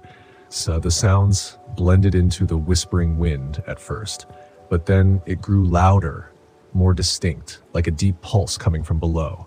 I stood, flashlight in hand, scanning the trees. The stars were barely visible, shrouded in the thick clouds that seemed to roll in out of nowhere. The fire flickered, casting eerie shadows on the trees. For a moment, I thought I heard footsteps, something moving in the dark. "Ethan?" I called, my voice small against the vast silence. Nothing. I walked toward the sinkhole, my stomach knotting with every step. The rumbling grew louder, and as I reached the edge, I felt it, vibrations under my feet. The ground beneath me was shifting, alive. I shone my flashlight down into the hole, but the beam disappeared into the blackness, swallowed by the depths. I knelt, running my hand along the edge. The earth was soft, loose, as though it had only recently begun to settle after something had disturbed it. Suddenly, the ground beneath me gave way. I scrambled backward, heart racing, just as a section of the earth collapsed, sending a cascade of dirt and rocks into the sinkhole. I fell onto my back, gasping for air, watching as the hole grew wider, deeper, like a hungry mouth devouring the ground. Adrenaline pumped through me as I backed away, my mind racing. I needed to get out of here. This wasn't normal. This wasn't just a geological phenomenon. Something was moving beneath the surface. Something massive. I rushed back to the RV, the flashlight beam bouncing erratically as I fumbled for the key.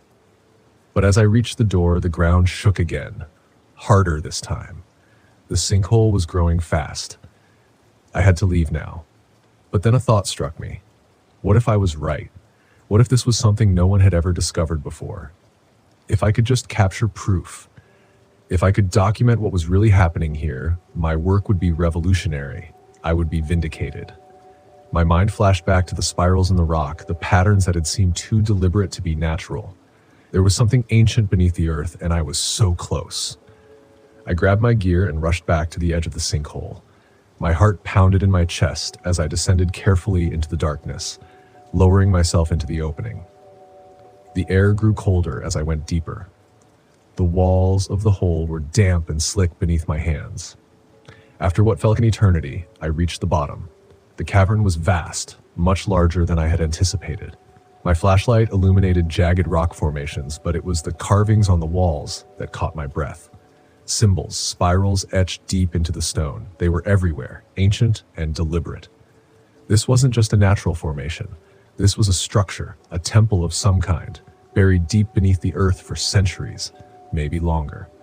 I pulled out my camera, hands trembling, and began to record. But as I did, a low, resonating sound filled the cavern, a rhythmic pulse like the beating of a massive heart. I froze, my breath catching in my throat. The walls seemed to vibrate with the sound, the ground shifting beneath my feet.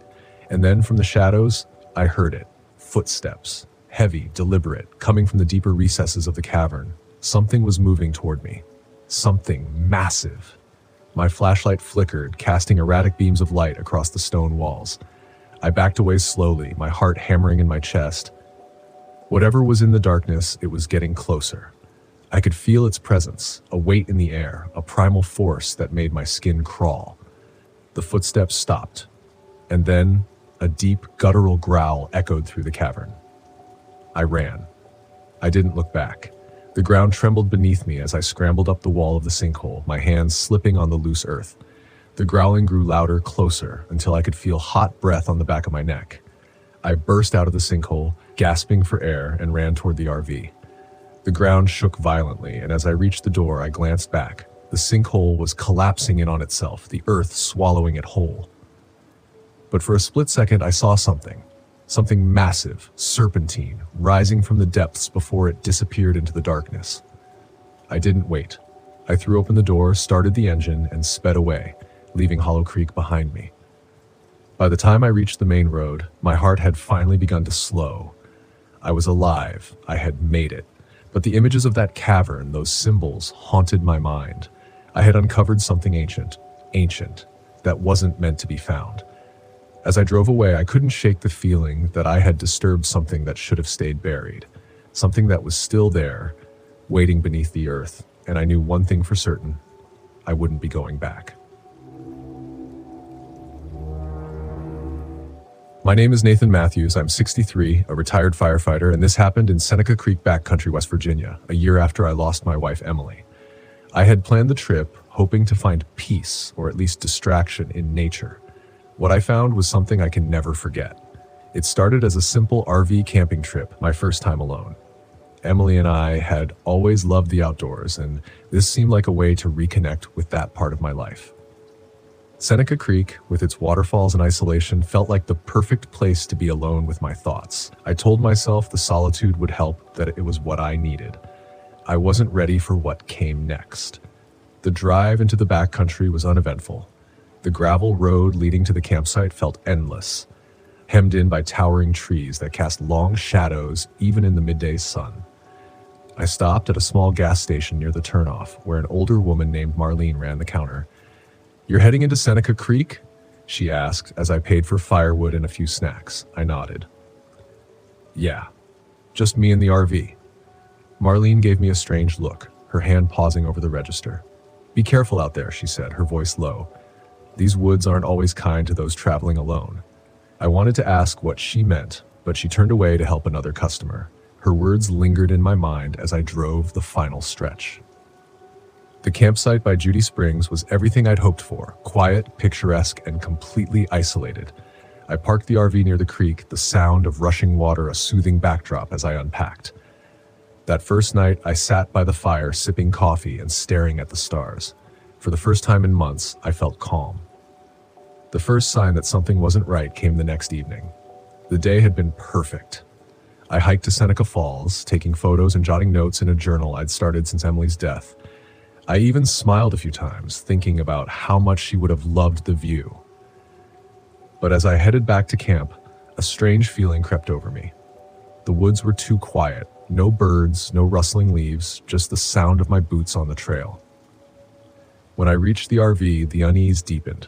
My firewood, neatly stacked by the pit, was scattered across the ground. At first, I thought an animal had gotten into it, but the pieces were arranged strangely, like they'd been tossed deliberately. I shrugged it off and rebuilt the fire, telling myself I was imagining things. But that night, as I sat by the flames, I saw it for the first time. A shadow moved between the trees. It wasn't the flicker of firelight. This was deliberate, purposeful, like someone pacing at the edge of the forest. I stood up, my heart pounding. "Hello?" I called out, the sound of my own voice startling me. No response. I grabbed my flashlight and shone it into the trees. Nothing. But as I turned back to the fire, I caught movement in my peripheral vision. A shape, humanoid but wrong, slipped behind a tree, vanishing before I could focus on it. I slept in the RV that night, doors locked and curtains drawn. The third day brought more unsettling signs. I woke to find muddy footprints leading from the creek to the RV. They were human-sized but elongated, the toes too long and splayed. They stopped abruptly a few feet from the door, as if whoever or whatever made them had simply vanished.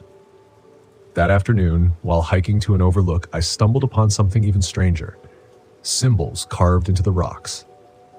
They weren't like any markings I'd seen before, almost as if they were burned into the stone. The air felt heavier there, as if the forest were holding its breath. I hurried back to camp, but the unease followed me. That night, the shadows returned. This time they were closer. I sat by the fire, gripping my flashlight like a weapon. The shadowy figure appeared again, standing motionless at the edge of the trees. It was tall, too tall, and its limbs were unnaturally long. "Who are you?" I shouted, my voice breaking. It didn't move. The fire flickered, the flames shrinking as if smothered by an unseen force. I stumbled backward, nearly dropping the flashlight. When I looked again, the figure was gone. By the fourth morning, I'd had enough. I packed up, determined to leave. But the RV wouldn't start. The engine cranked but refused to turn over, and I felt a cold sweat break out on my forehead. I decided to hike back to the gas station for help. I marked my trail carefully, leaving a breadcrumb trail of sticks and rocks so I wouldn't get lost. But the forest had other plans. No matter which direction I went, the paths looped back to my campsite. I walked for hours, my legs aching, only to find myself standing in front of the RV again. As the sun set, the shadows returned. This time, there were more of them. Figures moved through the trees surrounding the campsite, their glowing yellow eyes piercing the darkness. I barricaded myself inside the RV, clutching a flare gun I'd brought for emergencies. The shadows circled outside, their footsteps echoing unnaturally loud against the silence. Then the radio came on. Static filled the air, crackling and distorted before a song began to play, a song I hadn't heard since Emily's funeral. It was her favorite. And hearing it now, here, made my blood run cold. Her voice followed, faint and pleading. "Nathan, leave." I stared at the radio, my hands trembling. "Emily?" The voice came again, softer this time. "You have to go." The shadows closed in, their forms pressing against the windows of the RV. I fired the flare through the nearest window, the bright red light igniting the darkness. The figures recoiled, their shapes dissolving like smoke. I didn't stop to think. I grabbed the keys and tried the ignition one last time. The engine roared to life. I drove through the night, my hands white-knuckled on the wheel. The forest seemed alive, the trees bending unnaturally as if trying to block my escape. When I finally reached the gas station, Marlene was waiting. She didn't seem surprised to see me, her expression unreadable. "You saw it, didn't you?" she asked. I nodded, unable to speak. Marlene sighed. It's the Shadow Man. He feeds on people's grief, their fear. He doesn't kill. He traps you, keeps you lost in the dark until there's nothing left. I left West Virginia the next day, vowing never to return.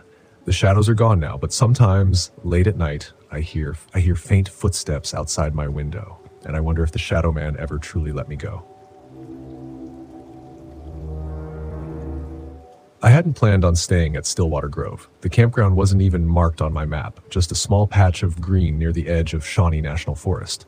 But as I drove down the empty forest road, I saw the sign, old weathered wood with the words Stillwater Grove Campground carved into it. It felt like an invitation, one I couldn't resist. I'd been on the road for weeks, photographing wildlife for a personal project I'd picked up after quitting my job. The last few months had been a blur of long drives, lonely campsites, and an overwhelming need to be anywhere but back in the city. I didn't miss my corporate job or my ex. What I did miss was the feeling that I knew what the hell I was doing with my life. Stillwater Grove seemed perfect.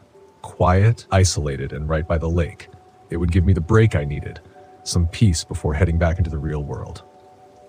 When I pulled into the campsite, the late afternoon sun cast long shadows across the grove. The air was still, the only sound being the gentle lapping of water against the shore. A single RV sat on the far side of the campground, a distant figure moving near it. Otherwise, it was just me. I parked my RV near the edge of the lake, the water glistening under the fading light. After setting up camp, I grabbed my camera and headed toward the shore, hoping to catch the sunset. As I stood there, framing the perfect shot, a voice startled me. Beautiful, isn't it? I turned to see a woman standing a few feet away, her face half in shadow. She had an otherworldly kind of beauty. Pale skin, long dark hair, and eyes that seemed to take in everything. Yeah, I replied, lowering my camera. It's peaceful. She smiled. It always is here. I'm Ellie, by the way. Nick, I said, shaking her outstretched hand. Her skin was cold, like she'd been standing in the shade for too long. You camping here too? For a little while, she said, her voice soft. I come here every now and then, can't stay away. Her words sent a shiver down my spine, though I couldn't explain why. I wasn't used to talking to people much anymore. The solitude had become my comfort zone, and something about Ellie felt out of place. You here for the fishing? I asked, trying to make small talk. She shook her head. No, just the lake, the quiet. We stood in silence for a moment, watching the sun sink behind the trees. The sky turned shades of pink and orange, the water reflecting the colors like a mirror. I raised my camera, snapping a few shots, and when I looked back, Ellie was gone. Just like that. I glanced around, but there was no sign of her. The other RV was still parked at the far end of the grove, but there was no movement. I chalked it up to her being quick on her feet, though it left me feeling oddly unsettled. That night, I couldn't sleep. The wind had picked up, making the trees outside rustle against each other like whispered secrets. I rolled over in bed, trying to find a comfortable position, but something felt off. The RV was too cold, colder than it should have been. I checked the thermostat, but everything seemed normal. Still, the chill lingered. I grabbed a blanket and tried to force myself to sleep. That's when I heard it, a faint sound, barely audible at first, like a woman's voice carried on the wind. I sat up, listening, but it was gone. Just my imagination, I thought. Long days alone in the woods will do that to you. But then I heard it again. This time it was clearer, a soft, melodic humming coming from outside. I climbed out of bed, grabbing my flashlight. My breath fogged up in the cold air as I stepped outside the RV, scanning the campsite. Nothing. Just the stillness of the lake and the trees swaying gently in the wind. But the humming persisted, coming from near the water's edge. I walked toward the shore, the beam of my flashlight dancing over the ground, and that's when I saw her, a woman in white standing at the edge of the lake, her back to me. Her long, dark hair hung loose down her back, swaying slightly as she hummed that haunting tune. Ellie? I called out, my voice shaking. She didn't turn. She just stood there, motionless, her gaze fixed on the water. Something about the way she stood, so still, so rigid, set my nerves on edge. I took a step closer, the flashlight illuminating her pale figure, but as soon as the light touched her, she vanished. I blinked, stunned. 1 second she'd been there, and the next, she was gone. The water rippled where she had been standing, but otherwise, the lake was empty. I backed away, my heart pounding in my chest. What the hell was that? I hurried back to the RV, locking the door behind me. My breath came in quick, shallow gasps, my hands were shaking. I didn't believe in ghosts or supernatural nonsense, but what I'd seen, it wasn't right. I had seen her. I knew I had. I spent the rest of the night wide awake, staring at the ceiling and trying to rationalize what had happened. But no matter how hard I tried, I couldn't shake the image of that woman standing by the lake. The next morning, I found Ellie near the grove, sitting by a small campfire. She smiled when she saw me, though her smile didn't quite reach her eyes. "Rough night?" she asked, as if she already knew. "Yeah," I said, sitting down across from her. "I saw something last night, a woman by the lake. I thought it was you, but she wasn't there when you got close." Ellie finished, her voice calm, too calm. "The Lady of Stillwater." "The what?" I asked, feeling a chill run through me. Ellie looked at me, her eyes dark and hollow. "She's been here for a long time, longer than the campground, longer than the trees. She drowned in the lake, or so the story goes. Some say she was waiting for someone. Her lover, I think, but he never showed." I stared at her, my stomach twisting. "You're telling me she's a ghost?" Ellie shrugged. "Call it what you want, but she's real, and now that you've seen her, she won't let you go." I laughed, though it came out shaky. "That's insane." "Is it?" Ellie asked, her gaze locking onto mine. "You saw her. You know she's real." I opened my mouth to argue, but the words died in my throat. I had seen her, and it hadn't been a trick of the light or my imagination. Something had been there, something that shouldn't have been. "What does she want?" I asked quietly. Ellie's eyes flicked toward the lake. "She wants what she's always wanted, to take someone with her into the water." That night, the sound started again. At first, it was the soft humming drifting through the night air, then the splashing, gentle, rhythmic, like someone wading through the water.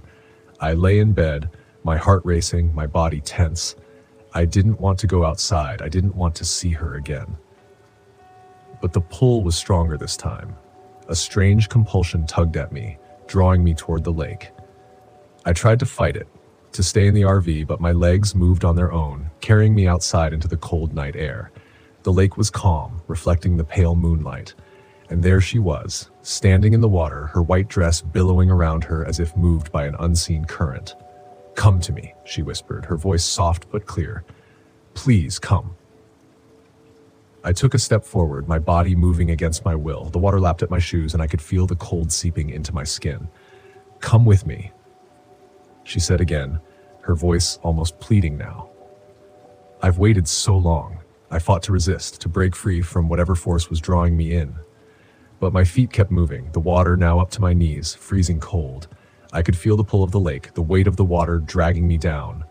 Suddenly, a hand grabbed my arm, yanking me back with such force that I stumbled onto the shore. Ellie stood beside me, her face pale, her grip strong. "You have to leave," she said, her voice urgent now, "before it's too late." I looked back at the lake, but the woman was gone. The water was still, as if nothing had happened. "What the hell is happening?" I gasped, my breath coming in shallow bursts. Ellie's expression was grim.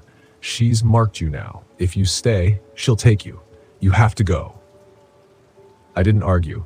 I packed up my things, my hands shaking, adrenaline coursing through my veins.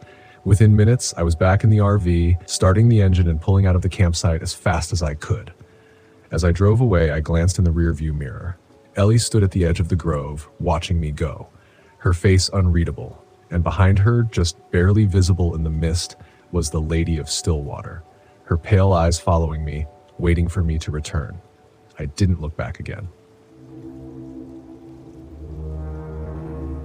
I thought I knew isolation. I'd spent years driving across the country chasing celestial events, camping in places no one else dared to go. Black Rock Desert was supposed to be no different. I'd chosen this spot because it was one of the darkest places in the United States. Far from the light pollution of cities, with nothing but the stars above and the cracked earth below. A perfect place to watch the meteor shower I'd been anticipating for months. But the desert has a way of getting under your skin. I arrived in the late afternoon, the sun blazing high, its rays bouncing off the endless white of the salt flats. The ground stretched out in every direction, flat and featureless. interrupted only by distant mountains rising like ghosts on the horizon. It was beautiful in a desolate way, the kind of place that makes you feel small and insignificant, exactly what I needed. The RV's engine rumbled to a stop, kicking up dust as I parked. I opened the door, stepping into the dry, hot air. The silence was immediate. No wind, no rustling leaves, no distant hum of civilization, just a profound, almost oppressive stillness. I told myself it was peaceful, that this was what I wanted. A few days alone in the desert to focus on my photography and watch the night sky. But as I looked out over the vast expanse of cracked earth, a strange feeling settled in my chest, like a weight pressing down. I brushed it off. It had been a long drive and the heat was getting to me. I'd feel better once the sun went down.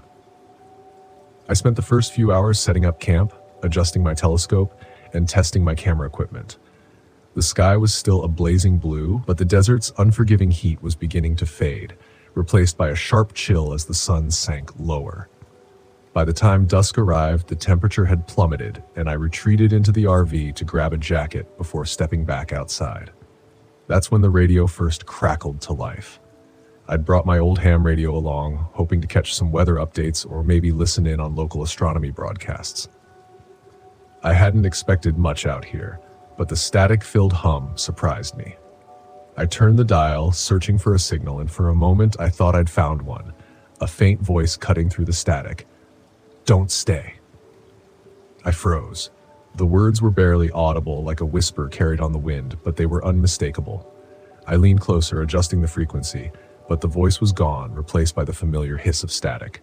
I turned the radio off, chalking it up to interference, old equipment, or weird atmosphere. Still, the unease in my chest was growing. The first night was incredible. The sky came alive with meteors streaking across the blackness, more stars than I'd ever seen in my life. I stood in awe, snapping pictures, adjusting my telescope, completely losing track of time. Out here, under the stars, the rest of the world felt far away. It was just me, the night, and the vastness of space. And yet, something nagged at me. When I reviewed the photos later, I noticed something strange in the background of one of my long exposure shots. There was a blur, a faint, almost imperceptible smudge. At first, I thought it was a mistake, dust on the lens maybe, or a glitch in the camera's settings. But as I scrolled through the rest of the images, the blur appeared again and again in each photo. It seemed to be getting closer to the RV. I wiped the camera lens, took another shot, and stared hard at the screen. Nothing. It had to be some kind of artifact from the desert air, the heat mixing with the cold night, playing tricks on the lens. Still, the feeling in my chest tightened. I turned in early, trying to push the unease aside, telling myself I'd check the equipment in the morning. Day 2 was different. I woke to a stifling heat that even the RV's air conditioning couldn't seem to fight. I cursed, fiddling with the controls, but the air blowing through the vents was weak and warm. I grabbed a bottle of water and stepped outside, hoping the breeze would provide some relief. But the air was dead still as the grave. I spent most of the day trying to fix the RV's engine, which had been acting sluggish since I arrived. I knew I should be enjoying the desert, but the more time I spent out there, the more the silence started to gnaw at me. It wasn't the peaceful isolation I had expected. It felt watchful. As the day dragged on, the sun beat down, turning the ground beneath my feet into a furnace. The radio, which had been quiet since last night's strange transmission, crackled to life again. This time, the voice was clearer. "Danger. You need to leave." I dropped the wrench I was holding, staring at the radio in disbelief. The voice was faint, distorted, like it was coming from miles away. But it was unmistakable. Someone or something was speaking to me. I snatched up the radio, twisting the dial, trying to find the source. Static. Nothing but static. The voice was gone again, leaving me standing in the middle of the desert, sweat running down my back, my heart hammering in my chest. I should have left then. I should have packed up and driven out of there. But the RV's engine was still stalling, and part of me didn't want to admit that I was spooked. This was why I came out here, wasn't it? To face my fears, to be alone in the dark. I stayed. And that night, the shadows came. The meteor shower was more intense on the second night, the sky alive with fire and light. I sat by the RV, staring up at the heavens, the vastness of the universe overwhelming. But no matter how beautiful the stars were, my eyes kept drifting back to the edges of the desert, where the darkness seemed to pool, thick and impenetrable. It was there, at the far edge of my vision, that I first saw the figure, a shape standing just beyond the reach of my campfire's light. At first, I thought it was a trick of the eye. The desert plays with your perception. Distances blur, shadows stretch. But when I blinked, the figure was still there, standing, watching. I grabbed my camera, adjusting the focus, snapping a shot before the figure disappeared. I wasn't sure what I was expecting. Maybe an animal or even another camper who'd wandered too close. But when I checked the camera's screen, my blood went cold. The figure wasn't human. It was tall, too tall, with elongated limbs and a strange, distorted form. It was like a shadow brought to life, a smear of darkness against the starlit sky. The more I stared at it, the more unreal it looked. The hair on the back of my neck stood up and I slowly lowered the camera. When I looked again, the figure was gone. The air was suddenly freezing, the kind of cold that bites at your skin. I retreated into the RV, locking the door behind me, my heart racing. I told myself I was imagining things. The desert played tricks on people. I'd read about it, people seeing things that weren't there, hearing voices carried on the wind, but that didn't explain the figure in the photo. The night dragged on, and I stayed awake, listening for anything, any sound, any movement. But all I heard was the persistent hum of the radio and the static growing louder by the minute. The next day, I knew I had to leave. Whatever was out there, it wasn't just my imagination. The figure, the voices, I couldn't explain it, and I didn't want to. I packed up as quickly as I could, but when I turned the key in the ignition, the RV sputtered and died. I tried again and again, nothing. I stepped out into the desert, sweat pouring down my face. The heat was oppressive, and the silence pressed in on me, suffocating. I tried to call for help, but my phone had no signal, and the radio was useless, just a constant, garbled stream of static. Then the voice returned, louder than ever. Stay, come closer. It wasn't a whisper anymore, it was a command. And when I looked out across the desert, I saw the figure again, closer this time, standing in the distance. Its form was hazy and indistinct, but unmistakable. It was waiting for me. My legs felt like lead as I backed toward the RV, my breath coming in ragged gasps. The air was freezing now, the warmth of the day gone, replaced by a bone-deep chill. I knew in that moment that if I stayed, I would become like the figure, a shadow, a ghost, trapped in this forsaken place, wandering the desert forever. I ran. I don't know how I got the RV started. Maybe it was adrenaline or maybe sheer panic. But when the engine finally roared to life, I slammed the gas pedal to the floor and didn't look back. The figure, the voice, the cold. They all faded into the distance as I sped across the salt flats, the desert stretching endlessly behind me. I never looked at the photos again. I couldn't. Whatever was out there, it was better left unseen. I'll never return to Black Rock Desert. Some places were meant to be empty. My name is Brian Gibson, and this all went down in late October 2020. I'm an architect by trade, but my real passion is the great outdoors. Every now and then, I take my RV and head to some off-the-beaten-path places. This time, I ended up near a small town in Western Virginia, the locals call Elk Ridge. I didn't think much of the name at the time. I brought along my friend Jimmy Rader. Jimmy's the kind of guy who always has a joke ready, and his upbeat attitude makes him great company. We'd been friends since high school, so it seemed natural to invite him on this little adventure. We were going to meet up with another buddy, Mark Crowley, who lived nearby and knew the area well. We parked the RV at a secluded spot by the forest's edge. It was picturesque, the kind of place where the worries of city life melt away. The trees were just beginning to turn colors, and there was a crispness in the air that hinted at the coming winter. The first day was all about setting up camp and catching up over some beers. Mark showed up around midday with a cooler full of venison steaks and some fishing gear. We planned to fish, grill, and maybe hike a bit. Simple stuff, relaxing stuff. The first odd thing happened that night. We just finished dinner and were sitting around the fire when we heard something rustling in the woods. At first, we thought it might be a deer, or maybe a raccoon. but the sounds were too deliberate, too heavy.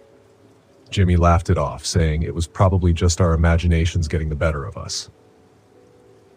Mark seemed a bit uneasy, but he didn't say anything. The next morning, we decided to hike up to an old lookout point Mark had mentioned. It was supposed to offer a spectacular view of the valley. The trail was overgrown, clearly not used much anymore. We reached the lookout around noon, and it didn't disappoint. You could see for miles, the forest stretching out in every direction with the distant mountains framing the horizon. On the way back, we found an old abandoned cabin. It was small, maybe a hunting lodge from decades ago. The roof had caved in on one side, and the door hung askew. Mark suggested we take a look inside. Jimmy, always the joker, said we might find treasure. What we found instead was a strange set of carvings on one of the remaining walls. They looked like symbols, maybe Native American or something older. None of us could make heads or tails of it, but it gave me an uneasy feeling. Jimmy snapped a few photos, making jokes about ancient curses, and we headed back to the RV. That night, things took a turn for the worse. We were sitting by the fire, again, swapping stories, when we heard the same rustling sound from the previous night. This time, it was closer. Mark suggested we call it a night and head inside. As we packed up the fire, something crashed through the underbrush nearby. It was big. Whatever it was, we all froze, listening. Jimmy, trying to lighten the mood, shouted, "Hey, Bigfoot, come join the party." There was no response, of course, just more rustling. We hurried into the RV and locked the doors. Inside, we tried to laugh it off, but the tension was palpable.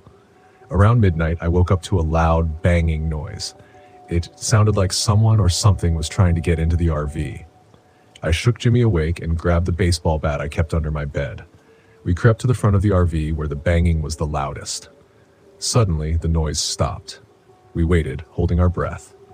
Then we heard a low, guttural noise. Not quite an animal growl, but not human either. It chilled me to my core. I glanced at Jimmy, his face pale in the dim light. Mark was still asleep, snoring softly in his corner. In the morning, we found deep scratches on the side of the RV, 3 parallel lines gouged into the metal. It wasn't something a bear or any local wildlife could do. Jimmy was visibly shaken, but he tried to play it off with another joke. Mark looked more worried than I'd ever seen him. He suggested we leave, but I convinced them to stay one more night. We were here to relax after all, we'd just be more cautious. We spent the day fishing at a nearby stream. The fish weren't biting much, but it felt good to be out in the open with the sun shining and the fresh air. Jimmy finally seemed to relax, and even Mark loosened up a bit.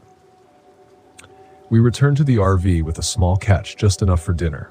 As the sun set, we made a point of securing everything. We locked the RV doors, bolted the windows, and even set up a makeshift alarm system using some fishing line and empty cans. Jimmy joked that we were turning into survivalists, but I could see the unease in his eyes. That night, we sat inside, playing cards and drinking whiskey. The mood was lighter, almost normal, until we heard it again. The rustling. This time, it was accompanied by a faint, almost rhythmic tapping. Tap, tap, tap, tap. It was coming from the roof. We grabbed our makeshift weapons. Jimmy had a knife, Mark a heavy flashlight, and I had my bat. We cautiously moved to the front of the RV. The tapping continued, steady and deliberate. Then it stopped, followed by a loud thud, as if something heavy had jumped off the roof. The next few moments were a blur. The RV rocked violently, and something slammed against the door. We could hear scraping and scratching, the sound of metal bending. Mark shouted for us to brace the door, and we all threw our weight against it. The assault stopped as suddenly as it had begun. We didn't sleep that night. We stayed huddled together, weapons at the ready, listening to the sounds outside. Dawn came slowly, and with it a decision. We were leaving. This was no longer a vacation. It was a fight for survival. As we packed up, we found more scratches, deeper this time, and what looked like blood smeared near the door. We didn't discuss it. We just moved as quickly as possible. Mark drove, and Jimmy and I kept watch, eyes scanning the forest for any sign of movement. We didn't see anything on the drive back, but the feeling of being watched never left. It was like an invisible weight pressing down on us. We finally reached civilization, and the relief was palpable. We parted ways, each of us eager to put the experience behind us, but it wasn't over. A few days later, I got a call from Mark. Jimmy had gone missing. His family reported that he never made it home. The police found his car abandoned on a back road near the forest. No sign of a struggle, no clues, just gone. I went back to Elk Ridge with Mark. We retraced our steps, hoping to find some hint of what happened. The forest felt different, darker, as if it was hiding something. We found Jimmy's car, but nothing else. It was like he had vanished into thin air. The police got involved, but there were no leads. Mark and I did our own investigation, talking to locals, searching every inch of the area. We found nothing but those strange symbols again, carved into a tree near where we had camped. They were similar to the ones in the abandoned cabin. Weeks turned into months, and there was still no sign of Jimmy. Mark became obsessed, spending more and more time in the forest. I tried to move on, but the memory of that night haunted me. I started researching local legends, trying to make sense of it all. That's when I came across stories of a creature, something ancient and malevolent, known to the local tribes as ZTH. The descriptions varied, but the common thread was its predatory nature and the way it could vanish without a trace. The symbols we saw were supposedly a warning to stay away from its territory. I don't know what happened to Jimmy, and I doubt I ever will. Mark still goes back to Elk Ridge, searching, hoping for answers. As for me, I've given up camping. The RV is parked in storage, gathering dust. I stick to the city now, where the only predators are human and the threats more predictable. The memory of that night remains a shadow that lingers at the edge of my thoughts. Sometimes, late at night, I hear that faint rhythmic tapping and wonder if ZTH is still out there, waiting. When you spend enough time alone, the silence becomes something else. It's no longer a backdrop, but a living, breathing thing that creeps in around the edges of your thoughts. I thought I liked the silence. That's why I had been living on the road for months, with no one but myself and my RV for company. But this trip to Ocala National Forest was supposed to be different. I needed to reset to get my head straight. I guess that's what they all say before they lose it. The first day was easy enough. I set up camp on the edge of the forest, not far from one of the swamps that ran through Ocala. I had picked this spot on purpose, far enough from the touristy campgrounds, but close enough to the water to take some good photos. Photography had become my new hobby, something to fill the long stretches of time, something to keep my mind off Rachel. The forest was thick with towering pines and oaks, their branches twisting and closing in overhead. The light filtered through the leaves in a way that made the air seem heavy, almost suffocating. But it was peaceful, or at least I told myself it was. I parked the RV near a clearing, right where the swamp met the woods. The ground was firm enough, and I didn't think much of the water nearby. I had no reason to worry, not yet.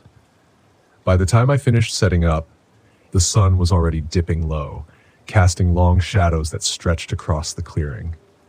The air was unnervingly still, like the whole forest was holding its breath, but I didn't mind. Solitude was the whole point. I sat outside for a while, watching the last of the light fade before retreating inside the RV. The hum of the small generator I had hooked up was the only sound breaking the silence. Everything seemed fine. Everything was fine, until the light started flickering. It was subtle at first, just a dimming of the overhead lights. I figured the wiring was faulty, nothing I couldn't fix. I'm a mechanic by trade, after all. I ignored it, settling in with a book, trying to lose myself in the words. But then the flickering got worse. The lights flashed on and off in rapid succession. The shadows in the RV danced wildly before everything went dark.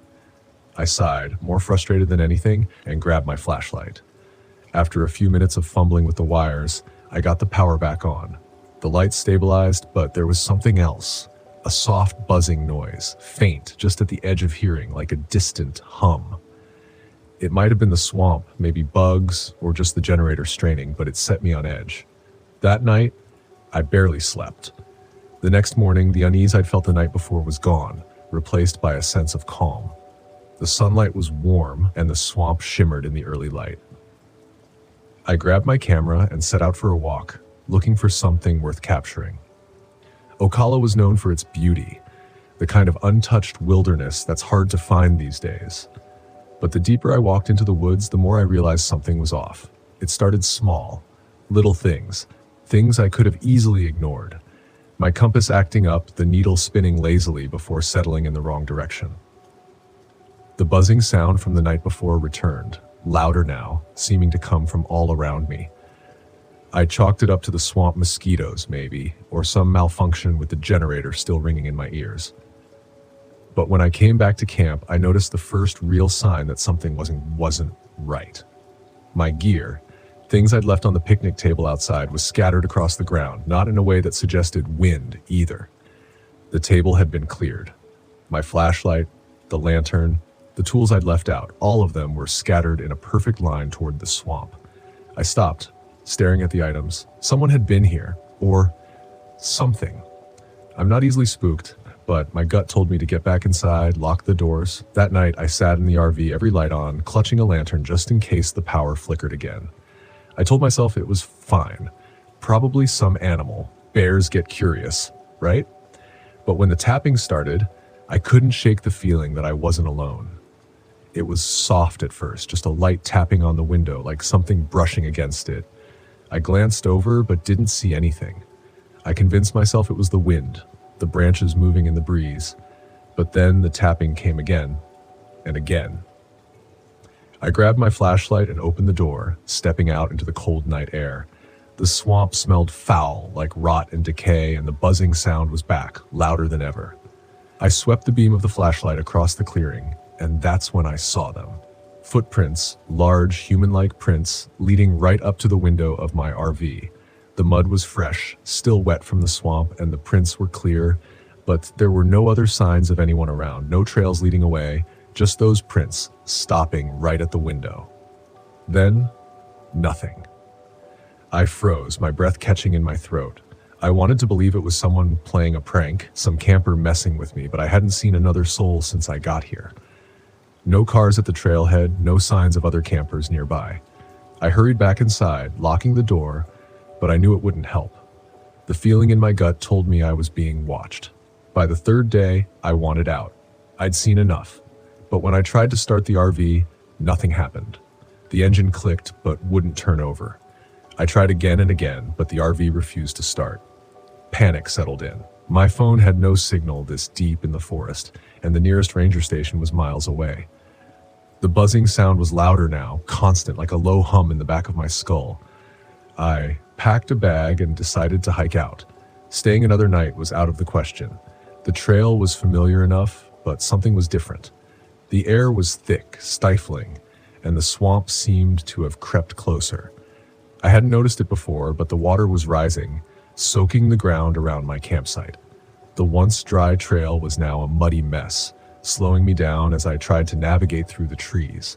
And then I saw them. At first, they were just shadows moving between the trees, barely visible in the corner of my eye. I stopped, trying to focus, but every time I turned to look, they were gone. My heart raced. I pushed forward faster now, but the shadows followed me. They stayed just out of sight, flickering in and out of existence, like ghosts. By the time I reached the halfway point, the whispers started. It wasn't loud, just a faint, distant murmur, but it was unmistakable. Voices speaking in a language I didn't understand, too quiet to make out the words. I spun around, searching for the source, but there was nothing, just the trees, the swamp, and those damn shadows. The trail blurred before my eyes, and I stumbled, my head swimming. I couldn't think straight. The buzzing, the whispers, it was too much. I needed to get out of here. But no matter which way I turned, the trail led me back to the swamp. It was like the forest was folding in on itself, trapping me in a maze of water and trees. My head throbbed, my vision blurred, and then I saw them. Standing at the edge of the swamp, barely visible in the twilight, were the figures.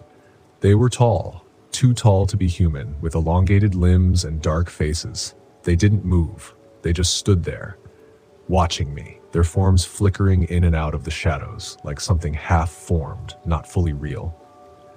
I backed away, my heart pounding, but they didn't follow. They didn't need to. The buzzing sound grew louder, the whispers more insistent. I turned and ran, not caring where the trail led. I just needed to get away. When I finally collapsed back at the RV, drenched in sweat and mud, The sun was already setting. The swamp had crept even closer, the water now lapping at the edges of the clearing. I locked myself inside, every light on, but it didn't matter. I could still hear them, the whispers, the tapping, the buzzing. It all grew louder, closing in on me from every side. I knew what was out there. I'd seen it, and it was only a matter of time before it got in. I sat there in the dark, clutching the flashlight, waiting for the moment when the door would creak open, waiting for the shadows to finally step into the light. I don't know how long I sat there, hours, days. The buzzing is in my head now, a constant hum I can't escape. The figures are closer. I can see them outside, just beyond the trees. Their eyes are glowing in the darkness. They're waiting for me, and I'm not sure how much longer I can resist.